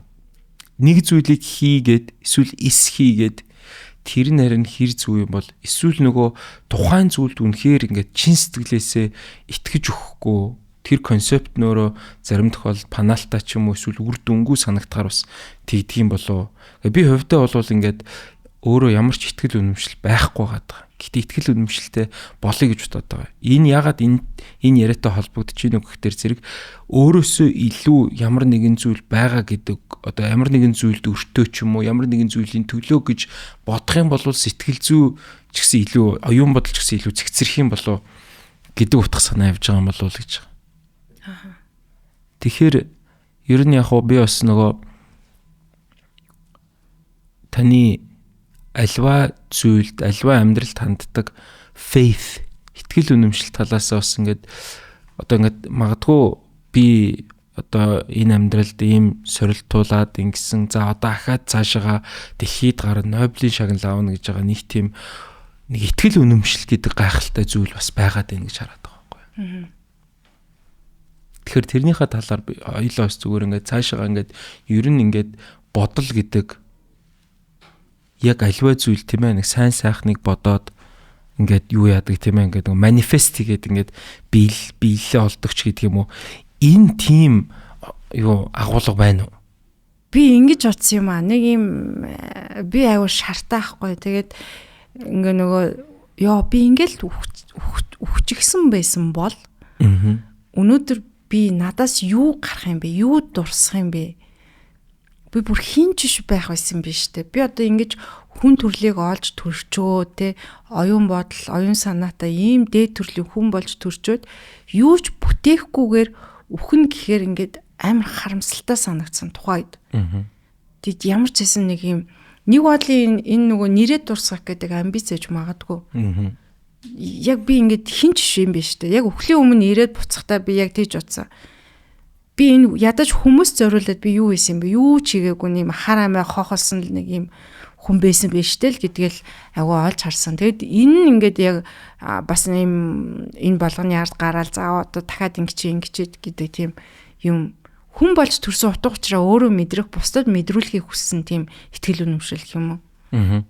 Одоо энэ тэнд ингээд нэг ийм итгэлцэн байдаг байхгүй юу? Таны талд орж байгаа нь одоо ингээд за 50% гэж бодъё л та. Нэрээд орсох хэвээр. Хүн болохын учир хүмүүний заяа хийм биш үү те 3-6 шүлэгч гэсэн байдаг. 200-300 жилийн дараа дурсагдах ч юм уу. Амар бицтэй хүмүүс байна. Тэ урт хугацаанд дурсагдах. Нобелийн шагнал энэ нөгөө Масловын нөгөө хэрэгцээгээ харах юм бол тийм ээ олон хүнд хүндлэгдэх хахад магадгүй цаашаага юу гэдгийг ингээд хэдэн зуун сая хүнийг байлдан дагуулах ч гэдэг юм. Өгөхийнхаа өмнө. Нөгөө талд нь төгчлээ. Тэгээд юу гэж. Гэтэ нэг одоо хохонд нөгөө заримдаа ямар хамаатай вэ? Тэгэл яг энэ одоо олгогдсон 80 жилдээ сайхан дураараа дунчмгөрөө дөргөөл те гэл амьдрий гэд ингээд энэ зүгээр энэ бол зөрчилдөөнтэй концепт юм шиг байгаа юм л да. Тэгэхээр надад зүгээр яг хоо энэ бол бас хилцүүлгийн сэдв учраас яагаад тэгээд дурсагдах нь чухал вэ гэдэг л сонирхолтой байна л да. Одоо би чинь миний амьдралыг ямар уран бүтээлүүд аварсан бай гэж би ярьж чадсан шүү дээ. Тэгээд тэр тэнгүүдээ би Толстойд очиод Достоевскийд очиод те Хемингуйд очиод баярлаа гэж хэлж чадахгүй л те. Тэгтэл тэр хүмүүсийн уран бүтээлүүд намайг өнөөдөр бүтээсэн байхгүй юу? Томлоо тамир те. Тэгэхээр бүр хожимдоо ч гэсэндээ хин нэг хожимдоо юм чи айгу өгөөчтэй зүйл байхгүй юу? Цаг төрийн өмнө гэл те том бүтээлүүд биш те. Тэгтэл тэр хүмүүс ингээ маш их зүйлийг золион байж одоо жишээ нь цаг төрийн өмнө нэг намдаг зохиолч яаж зоож бичснийг ингээл би зөндөө ингээл уншиж байгаа байхгүй. Гих жишээ нь ингээл Анна Каренинаг яаж зовж бичсэн хэдэн удаа бичсэн гэл те бүх зүйлээ зориулж бичсэн. Тэгэд тэр хүмүүс ингээд үхсэн байхгүй. Би баярлаа гэл араас нь комменттэй чатмаач хитүүл бичмэр л штэ. Гэтэ өнгөрсөн ч гэсэн тэр хүмүүс ингээ хүмүүсийг ингээд оюун санаагаар чиглүүлээд нь штэ. Тийм болохоор л хүн төрлөختөнд зохиолч гэдэг хүн үүссэн байхгүй юу? Бид нар оюун санаагаар өнөөдөр чиглэгдэж амьдрах тийм нөгөө баримжаа байх хэрэгтэй байхгүй юу? Тэр баримжаа нь байхыг хүсэж байна. Яг хоо одоо ингэж байгаа. Яг хоёулаа өвөө үлдээсэн хүн шүү байна. Одоо Ван Гогийн одоо бүтээл болвол нас орснаас нь 100 жилийн дараа үнэлэгдэж эхэлсэн ч гэдэг юм тий. Хөрх явт амар зовоод бүр сүүл рүү гал зүг юм л. Пикассо мэддаа тэр бомт юм байсан. Ингээл өөр цаг үед яг нэг оюун санаа оюунтан болон хөрөнгөтөн хоёр ингээд нэг үед ингээд байж хат ингээд яатсан. Тэгэнгүүт нөгөө зарим хүмүүсийн ярьдгаар бол одоо баг те баян тэр бомтон байжгаад адгийн шар байжгаад нас орцсон Ван Гогийн амьдралаас хувь тавилангаас одоо илүү дээр яг энэ хоёр экстрим юм ярьж байна л та. Тэгэхээр зүгээр яг нөгөө би ягаад итгэл үнэмшлийг оруулсан гэхээр хүн итгэл үнэмшилгүй ямар нэгэн ийм одоо юу гэдгийг би тэр үеийн үр гэдэг юм уу? Тийм гарах үр дагавар, уршиг дагаварт байхгүй итгэхгүй учраас хамгийн муухай зүйлийг хийгээд чамаагүй зөвхөн энэ амьдрал болоо цаашаага нөгөө Достоевский танд нөлөөлж ирсэн гэж харахгүй учраас бусдыг хорлон байж ингэж гой сайхан амьдрах хэн илүү гэж бодож байгаа хүмүүсийг олширцсан. Тэр нь бол нийгэмдээ бас улмаар хор хөнөлтөө байдаг ийм хандлага бас байдаг юм болов уу гэж. Чи зүг бодож байна. Тийм үү? Санал нэг байна үү те. Тэгэхээр одоо энэний хэрвээ энэ ярилцлагын араас сургамж гэж байгаа бол бид нэр хожимдоо үлдээх өв гэдэг зүйлийг алхам тутамд харж явах хэрэгтэй. Хүн болгон тэгж чадахгүй үстэй. Ер нь одоо нөгөө амжилттай хүн гэхээр ингээл мэдээж өөртөө амжилттай хүн, бүр амжилттай хүн гэл бусдын амьдрал боломж гаргаж өгч байгаа тий. Өөрийнхөө амьдралыг бодхоос илүү бусдын амьдралыг бодож штэ. Би өөрөө мдэггүй байхад ингээл олон хүнд номоо тус болсныг би ингээл би тэр хувийн чатнуудыг дэлгэж болохгүй штэ. Гэтэл энэ нь ингээд надад урам зориг болдог ч юм уу те. Одоо миний 10 дахь ном сэтгэл зүйн ийм ном байгаа хгүй юу. Бид нар өнөөдөр сэтгэл зүг подкаст сонсоо сэтгэл зүйн ийм онлайн ном уншаад ойлгохгүй байна. Сэтгэл зүйч авах гэхээр мөнгө хүрэхгүй байна. Тэгэхээр яг ингээд тухайн сэтгэл зүйн асуудлыг урам зохиолоор ингээд дагуулад явчихъя гэдэг л тийм байдал руу буцаа ингээл орж эхлэв ингээд сэдв болгон руу орж байгаа. Тэгэхээр би яг өнөөдөр энэ номнууд ингээд зарагдаад надад орлого олох нь мэдээж чухал. Миний санхүүгийн байдал чухал. Үүний цаад санаа нь нөгөө бусдын амьдралыг бусдад нөлөөлж чадах, бусдын сүнсийг аврах, бусдыг одоо оюун санааг аврах. Цар хүрээ арай өөр. Нөгөө хүмүүс тэгдэг шүү дээ. Магадгүй тэр бомтой хүнд нийгмээр нэх бас айхтар дургу байдгүй. Одоо Стив Джобс, Илон Маск мэдээж дургу хүмүүс байгаа л та. Гэхдээ нөгөө эцсийн бүлэгтээ бусад хүмүүсийг аз жаргалтай болгож, магадгүй хажууд дэрэгдэх байгаа маш олон хүмүүсийг баян болгож ингэж тэр бомт хүмүүс. Одоо ингээд нийгэмд нэг юм хийж улс төрчөнд яагаад дургу байдэ? Тэр бомт болсон. Бусад хүмүүсийн боломжийг хулгайлж хийж тэгсэн учраас ялгаан тэр яг адилхан хоёр тэр бомт байхад. Тэгэнгүүт одоо нөгөө зохиолч хүн бол тийм ээ. Одоо тэр мөнгө төгрөгтэй баг манайх ч нэг юм баян хүн муу гэдэг юм юу сонин ойлголттой байдаг шүү. Гэхдээ бусдад сайн сайхан оюун санааг түгээх юм бол тэрнийх үр шимийг бол хүртэх бол асуудалгүй шүү дээ. Харин бусдыг одоо хар тамхи зарж жишээ нь бизнес хийгээд баяжгаад нийгмийн нөгөө үнсийн нийгэмдэх нөгөө бас баялаг гэж байна шүү дээ тийм ээ үнсийн. Тэгэхээр тэрийг бас давхар бүтээх хэн чухал байгаад байна шүү дээ тийм. Одоо тэгээд юу байна л да нэг сонирхолтой санагдчихж байгаа юм байна. Тэртээ тэргүй дэлхийн зах зээл дээр гарна. Тэртээ тэргүй Нобелийн шагнал ав. Яагаад ийм ихтгэлтэй байгаа юм болоо? Би өөрийгөө маш сайн бэлдсэн. Үргэлж бэлдсэн. Өөрийгөө бэлдсэн гэхдээ маш олон хүмүүс бас гарч чадаагүй байгаа бох те. Та тэгээ нөгөө нэг үг гэдэг штэ нөгөө 1000 мэх тэ сурсан бөхөөс би бол айхгүй. Нэг мехийг 1000 удаа тавцсан бөхөөс бол би айн гэдэг. Тэ. Тэгэхээр би одоо энийг хийж байгаа байхгүй. Нэг зүйлийг 1000 удаа л хийж байгаа.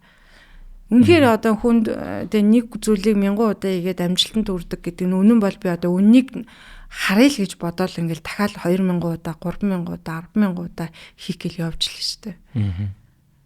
Тэгээд үнэхээр бүтээлдээ шудраг зөв хандаж чаддаг гэж би өөрөө боддог. Шудраг зөв хандаж чаддгүй байсан бол энэний дээр дахиад энэ бүтээлүүд байгаа. Би тэднийг кофений мөнгөний төлөө гаргачиж одоо ч би чадна маргааш шивлийн компанир өгөөл гарахгүй. Тэгэхээр өөртөө бас нэг юм сахлаг баттай өөртөө шудраг хандж байгаа болохоор нэг юм арай зөв зам руу угаасаа явж ин да гэдэг тийм мэдрэмж байгаа. Одоо ингээд энэ олон бүтээлүүдээс юу байдгүй одоо хүн болгоны л ингээл хэлсэн үг мөг гэлээд шүү дээ. Яг ингээд юм одоо бас мундаг одоо дэлхийн манад ч ингээд зохиолчдыг нэг үгээр мөртөл нэг өгүүлбэрээр мөртлөө маш олон талтай юм ярьдаг гээл те ингээд олон тал зүйлийг хэлдэг ч гэх юм уу. Танд тийм яг дуртай хэсэг юм уу ишлэл байдгүй. Тэгээ бусдад бас ингээд үзээд сонсоод ингээд сургамж болоосоо гэж бодохоор энэ дээр би бүр яг ингэж хэлснээр өөрөөрөө бахархаж ийсэн гэдэг.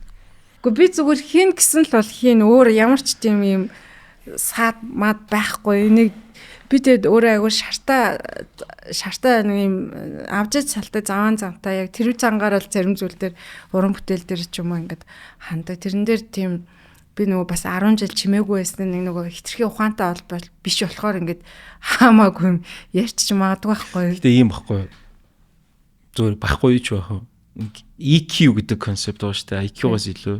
Тэр нөгөө тууштай байх, хизээ юу ярихаа мэдэх, унсан үедээ хэрхэн босч ирэх. Энэ өөр төрлийн ухаан гинэ. Хүнтэй харьцах, тийм ээ? People skill.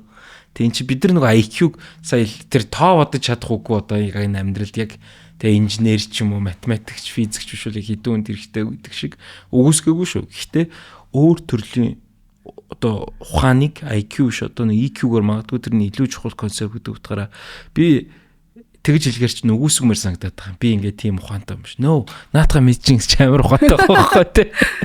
Нөгөө тэг би нөгөө ийм залуу зохиолч ахгүй юу. Тэг би энэ номоо ингээд бичгтэй бол ингээд үнэхээр ухаантай маш их төвлөрчтэй энэ үг өгүүлбэр уншигчдад маань юу хүрх вэ гэдгээ ингээд бодож сэгнэж ингээд мянган одоо тий удаа хянаж бичдэг байхгүй. Тэг бичиж дуусаад хаагаад би ингээд амар юмтай маазарч чаддаг айгу хөвгөлтөө юм тэнэгдүү байж чаддаг юм чөлөөт байдлаар өөрийгөө амрааж чаддаг хүн байхгүй. Сая яг нөгөө гой инспирэшн өгсөн номны талаар ярьж байна л да. Таны яг одоо зүгээр толгойд ч орж байгаагаар шүү. Өмнө одоо юм дараалал ранклж үзэж ирсэн юм уу юм уу? Утгагүй л дээ. Миний асуулт өөрөө утгагүй. Гэтэ би зүгээр толгойд орж байгаагаас гэл асуучих л да.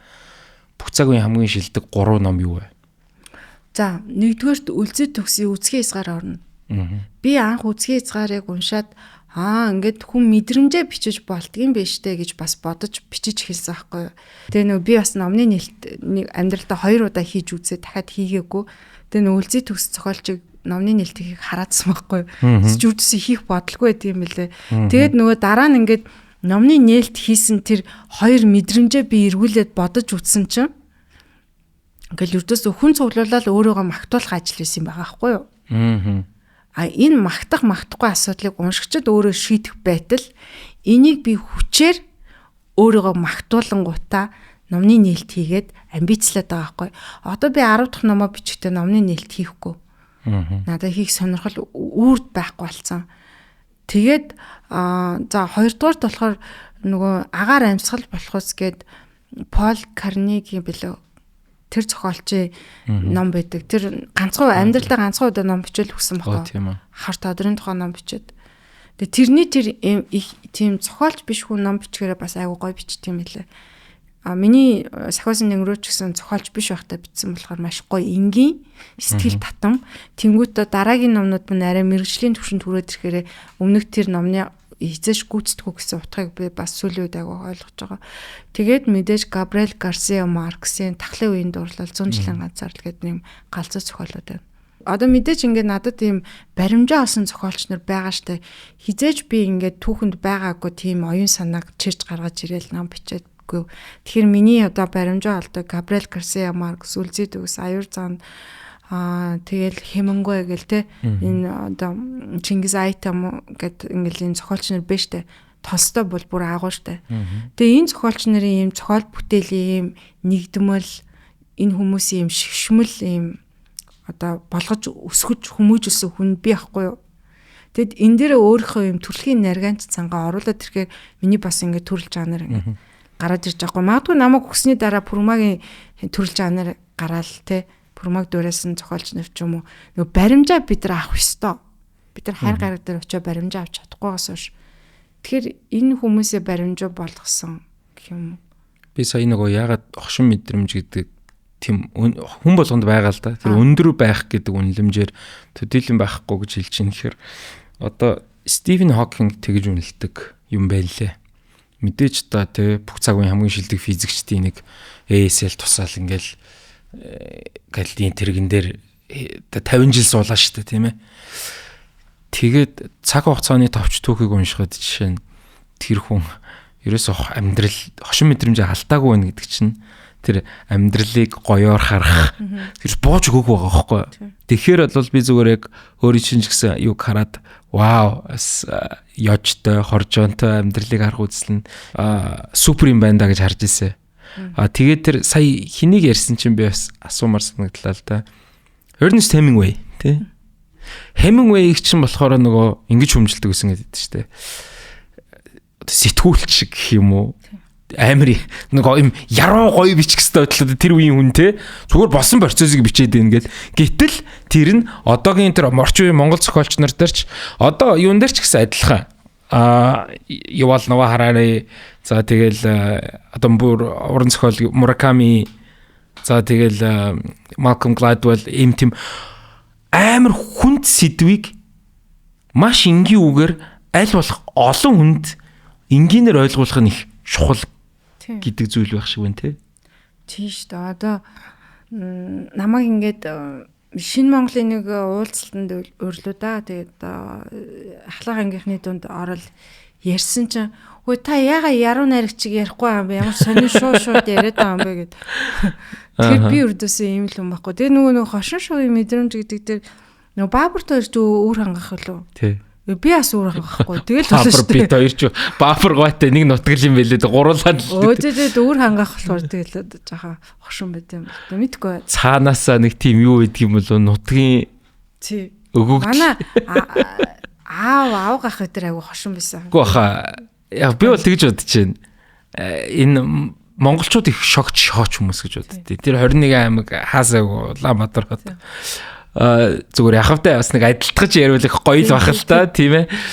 Тэр юундаа байдаг юм бол доо. Гэтэ бол ер нь шогч хүмүүс гэдэг чинь айгүй их бас юу вэ? Оюуны өндөр мэдрэмж байна. Сая бас нөгөө юуг ярьж илаа. Одоо хүнд тохиолдсон зүйлийг аз завшаанч гэж бодож явах шиг.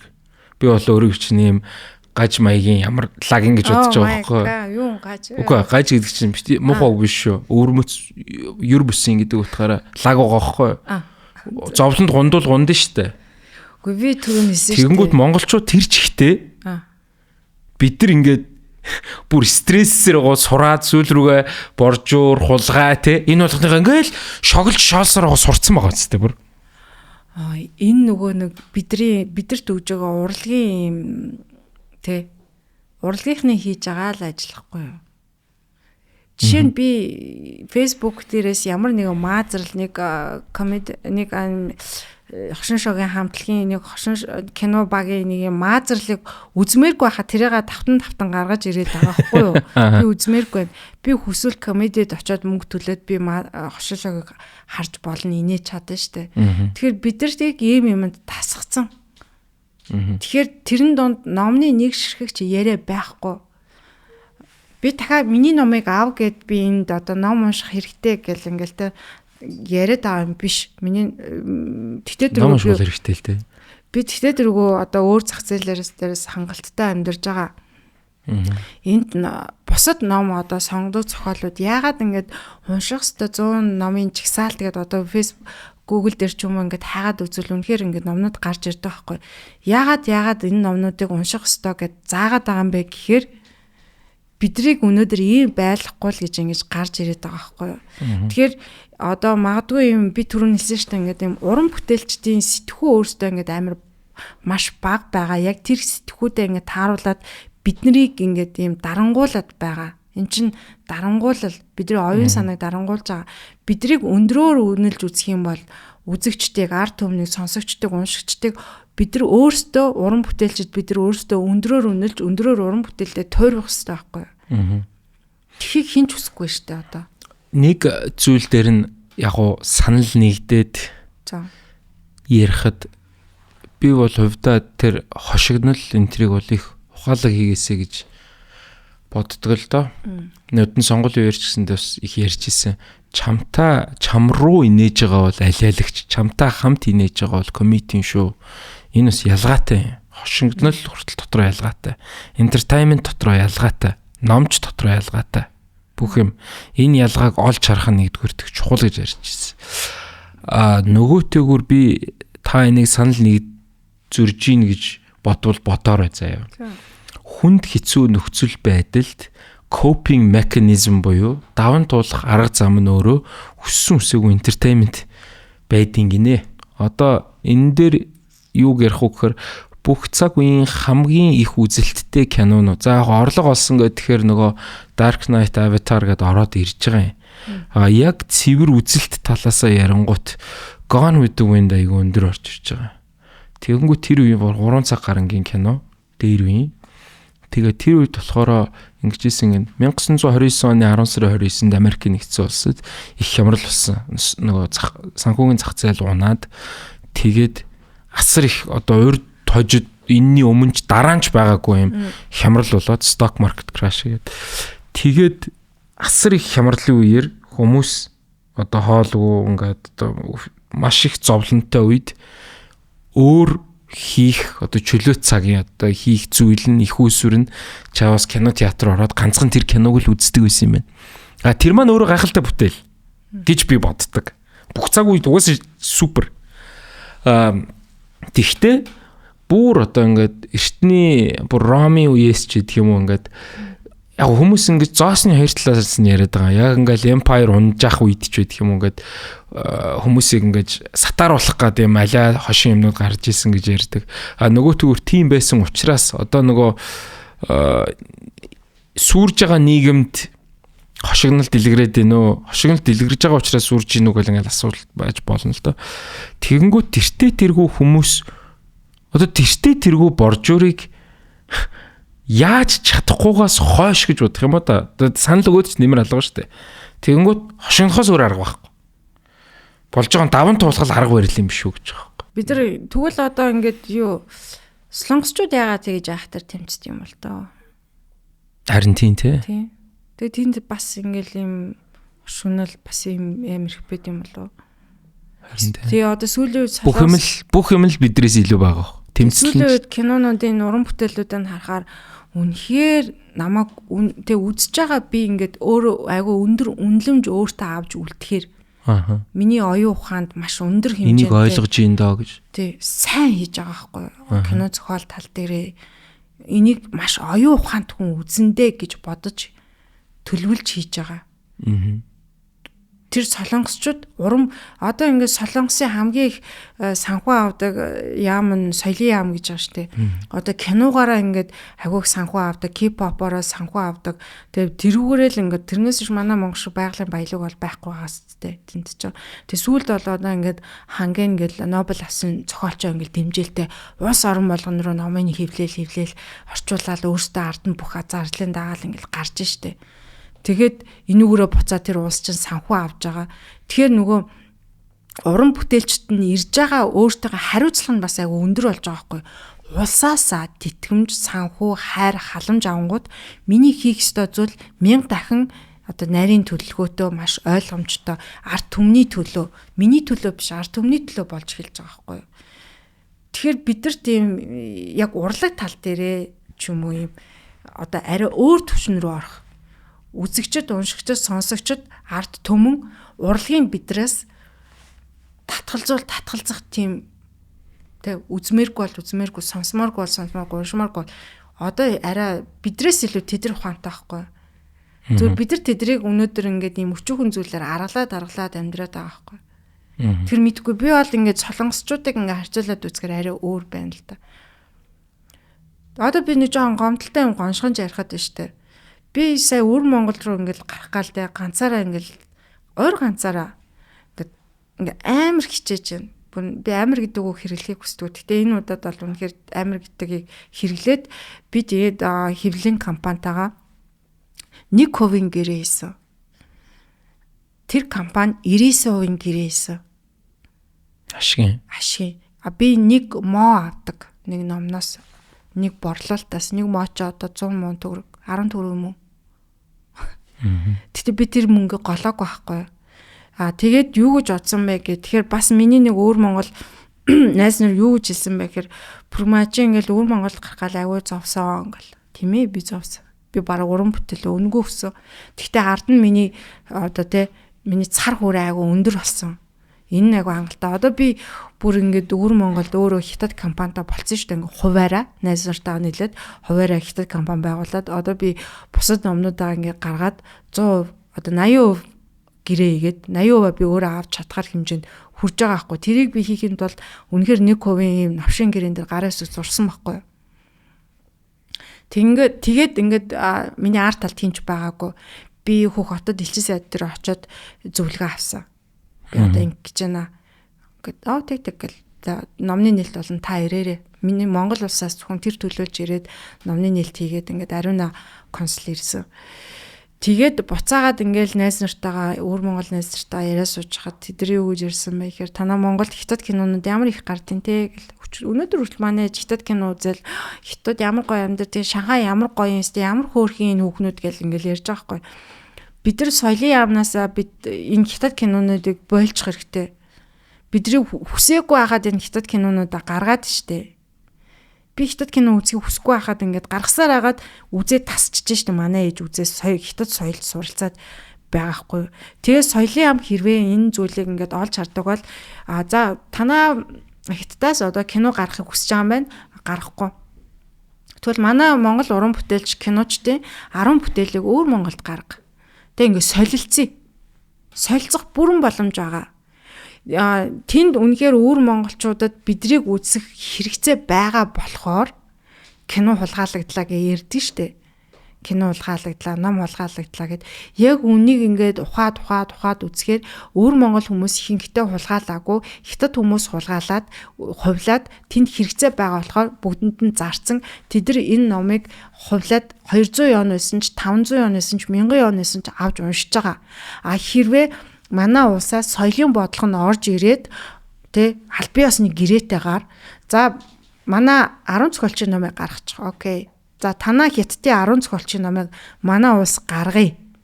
Соёлын солилцоо, соёлын яамны одоо миний бодлоор хийж болох хамгийн энгийн нөгөө бидрээс орлого олж авах ажил нь энэ ахгүй юу?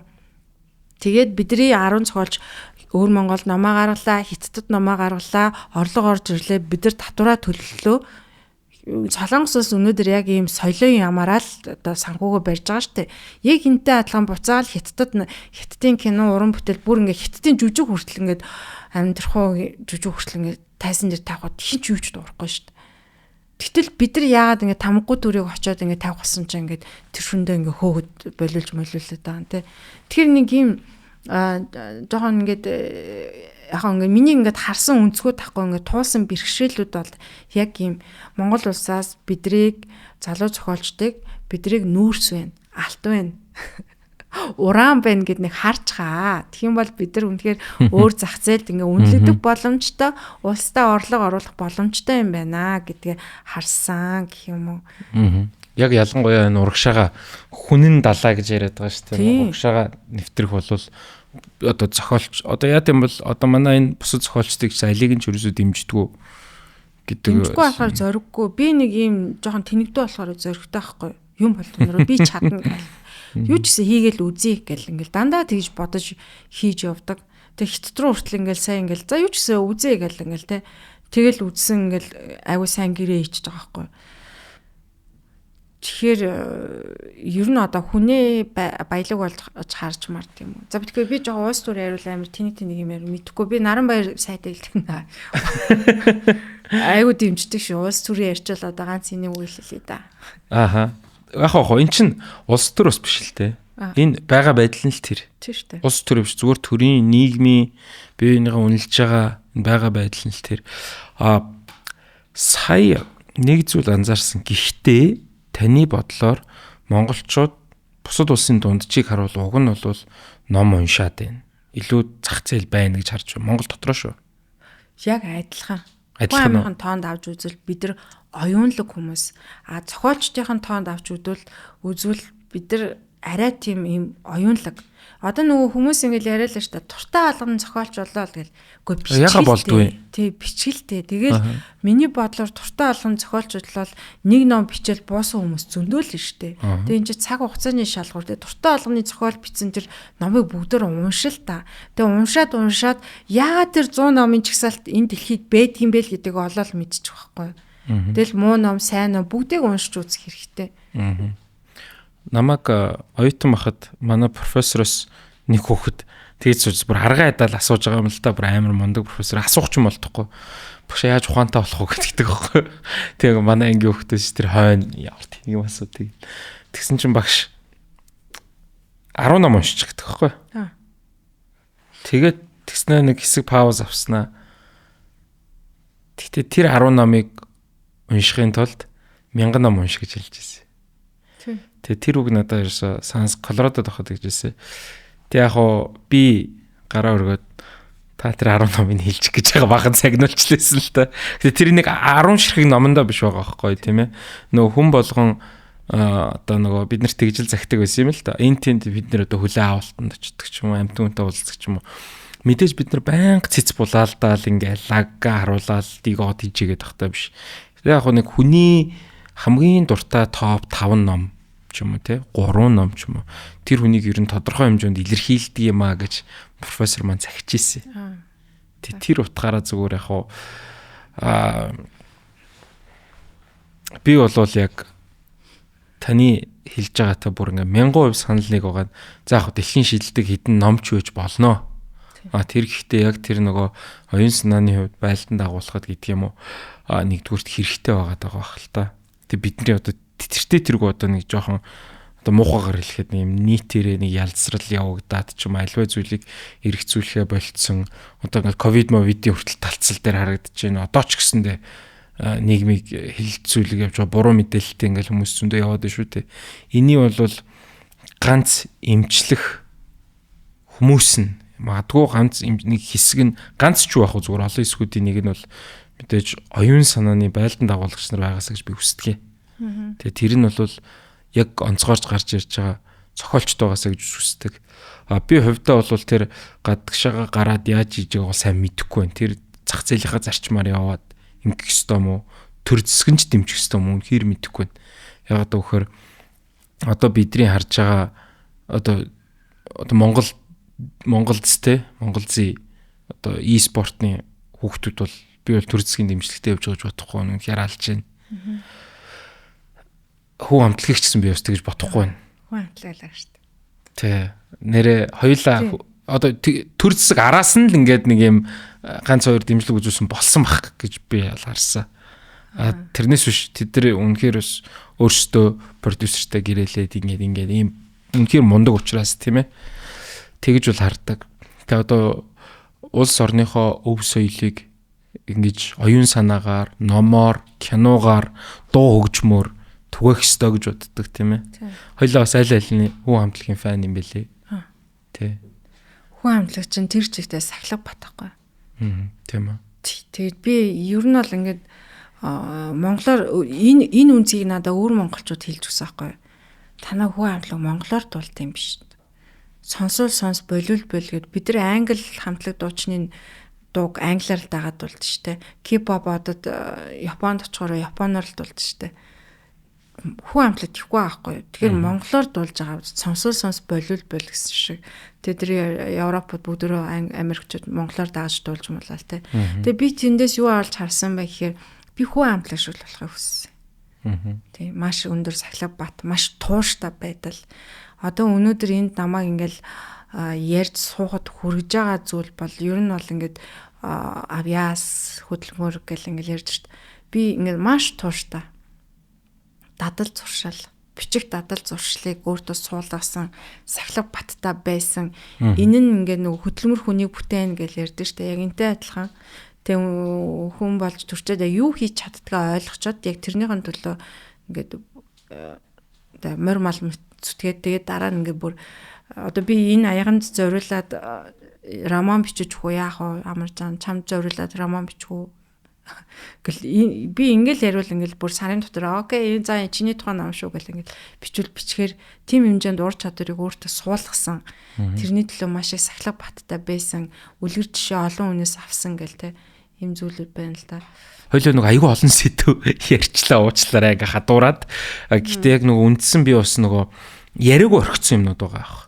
Тэ зарим номнууд байгаа. Тэгээд яриаг орхисон одоо илэрхийлмээр утгаснаа байгаа бол би бас энэ моментиг бол танд үлдээ гэж бодож байна. За энэ нөгөө сахиусан тэнгэрүүд маань юм босоо Монгол дээр байна. Өөр Монголд гарсан. Тэгээд өөр Монгол залуучууд бол маш хүнждэг. Тэнд энэ номны уулзалтууд болдог. Бид хаяа бос хөхт рүү гас явна.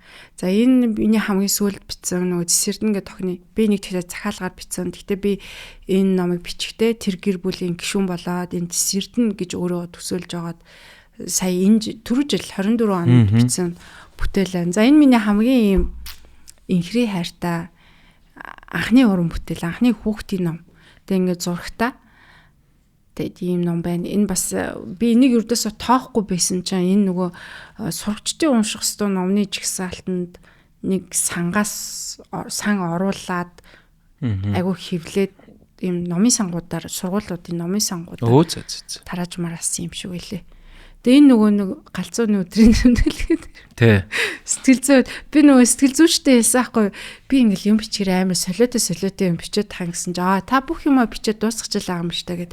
Тэгэд ийм юмыг уншихыг ингээ хүмүүс хүсэхгүй ах шиг байна. Тэгтээ ингээд хевлэгдээд борлогдоод зарагдаад тах юм гэсэн чи тийм тань шиг ийм травматай ийм сэтгэл зүйтэй ийм тэг хүмүүс зөндөө байгаа л гэсэн үг байхгүй юу та гэд тэгжсэн. Энэ таны яриад идэг нөгөө Сахилга бат гэдэг агуулгыг хамгийн сайн харуулсан ном байх гэж бодоод байна. Тийм шүү дээ. Нөгөө Наран одоо тухайн Шүн Монголын Наранбаяр захирал гэж байсан. Одоо боловсролын сайд Наранбаяр ах надаа Наранбаяр ах энэ үгийг хэлдэг байхгүй. Чи жинхэнэ хүчээ хизээ гаргах вэ? Анх сахиусан тэнгэрүүд номоо бичээд Наранбаяр ах дээр очиход уншиж үзтээ. За одоо чи яг жинхэнэ хүчээ гарга. Гэтэн би ойлгоогүй байхгүй. Тэгээ яг жинхэнэ хүч гэдэг бол яг Сахилга бат дээр л тогтдог юм лээ. Тэрнээс ч нөгөө нэг юм хүмүүс өдөр шөнөгүй ажиллаа, шүнжэнгөө ажиллаа, өдөржингөө ажиллаа л да. Ухаан хатаа ажиллаа тэр биш. Зүгээр өдөрт 8 цаг ажиллахад л Сахилга бат жинхэнэ хүч гарч хангалттай гарч чаддаг. Тэгээ бусад цаг зүгээр амраад өөрийнхөө залуу насны жаргалаа эдэлж болно. Гэдэг утгаараа наад номыг ч бичсэн. Тэгээд ийм нөгөө ийм хувийн үржлийн номыг нэг ийм онол талаас нь яриад байдаг шүү дээ. Наадхан дээр ч юм бол уран зохиол талаас нь ярьж бичсэн. Тэгээд наад номны чирхий зарцсан шүү дээ. Diamond Mind гэдэг. Тийм аа. Тэдний удахгүй гоёор хөвлөж гаргана хаа. Вау. Сонсоолын үл сонсоол амар байна. За тэгээд Бурма зохиолчтой нэгдүгээрт энэ оюун санааны байлдан дагуултанд амжилт хүсье. За тэгээд дэлхийд гарахт нус амжилт хүсмээр байна. Нобелийн шагнал авахт нь амжилт хүсмээр байна. Аавна. Би Нобелийн шагнал авсан бүх зохиолуудыг уншдаг. Би юугаараа дутуу байна. Сүүл нөгөө Солонгосын зохиолчтой ярихад бол дутуу юм бол нэг айхтар байхгүй байна гэж байна тий. Хичээвэл болно. Тэгээд Амаржиндаа бас маш их баярлаа. Би энэ одоо 10 жил ингээд ер нь Амаржинг анханасаа л агай сонирхчихсан гэж бас бодож болохгүй шүү дээ. Зүгээр яг ингээд энэ арай өөр төрлийн хүн байна. Окей. Арай өөр төрлийн өөр одоо надтай ярилцаж болох юм байна. Энэ хүнтэй ярилцахад би жоохон бэлдээ даа гэж бодоод айгу олон саналуудаас татгалзаад тэгэд ер нь бол сүлдээ ингээд татгалзаад тахаар хүнч тоохоо олчдөг юм билээ шүү дээ. Гэхдээ би бол наадхан дээр ч маш их талархаж байгаа. Би ангалтай нэрээ талархаж байгаа. Тэгээд одоо нөгөө тэг Амарчин руу ингээд подкаст хийнгүүт нь вау гэж сонирхоод асуугаал бодоол үзэж байгаа л. За одоо нэг тэгээ нөгөө би ч улаан лойлны тухай ярьсан байлаа. Нөгөө улаан лой чи урахтаа ногоо. Тэгээд дараагийн процесс нь болохоор улаан болох амтлаг шүүслэг сэтгэл татам итгэхэд өсөж ногоон байгаа дээрээ улаан гэж бодож болохгүй. Тий. Улаан болж болохгүй. Улаан болчлоо гэж бодож болохгүй. Тэгэх юм бол шууд ялзарна гэд. Тэгээд нэг одоо би бол энэ подкастыг ингээ миний уншигчд байгаа байхгүй юу? Миний яриаг хизээ сонсож байгаагүй, миний хоолойг сонсож байгаагүй, намайг яаж ярьдгийг, яаж тэнэгтдгийг харж байгаагүй уншигчд байгаа байхгүй юу? Тэдэртээ зориулаад би ингээд гарч ирэх хэрэгтэй байхгүй юу? Тэгтээ би ингээд гарч ирчих. Хоёул өнөөдөр арай serious ярьчих гайгүй юу? Зүгээр угаасаа ингээд ном бичнэ би өөр зүйл чадахгүй босод зүйл дээр маш тэнэг гэдгийг ингээд хэллээ шүү дээ. Тийм болохоор чимээгүй байсан гэл сүртэй байсан гэл тэ. Тэгэд уншигчтай зориулаад ингээд үнэхээр ярих шаардлагатай тэдэртээ зориулж гарч ирэх хэрэгтэй байсан. Тэг би дахиад чимээгүй байж байгаа да хиттэн зах зээл гарчаад би чиний өмнө жоохон ёон мон гэ бахан овоолж тавьчихаж байгаа яриа заяа.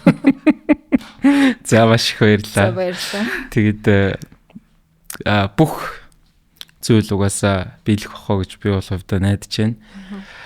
Тэгэд бид хоёртаа бас олон цаг суусан үзэгчтэй үзэж байгаа хүмүүстээ баярлалаа. Үзэгчтэй энэ төр амар сүртэй авах. Тэгээд та бүхэнд бас ээлж дугаар ба таалагдсан байх гэж найдаж байна. Хамгийн гол нь бас оюун санааны байлдан дагууллыг чадхаараа энэ гайхамшигтай залуу зохиолч эмэгтэйгээр хүргэе гэж бодсон юм аа.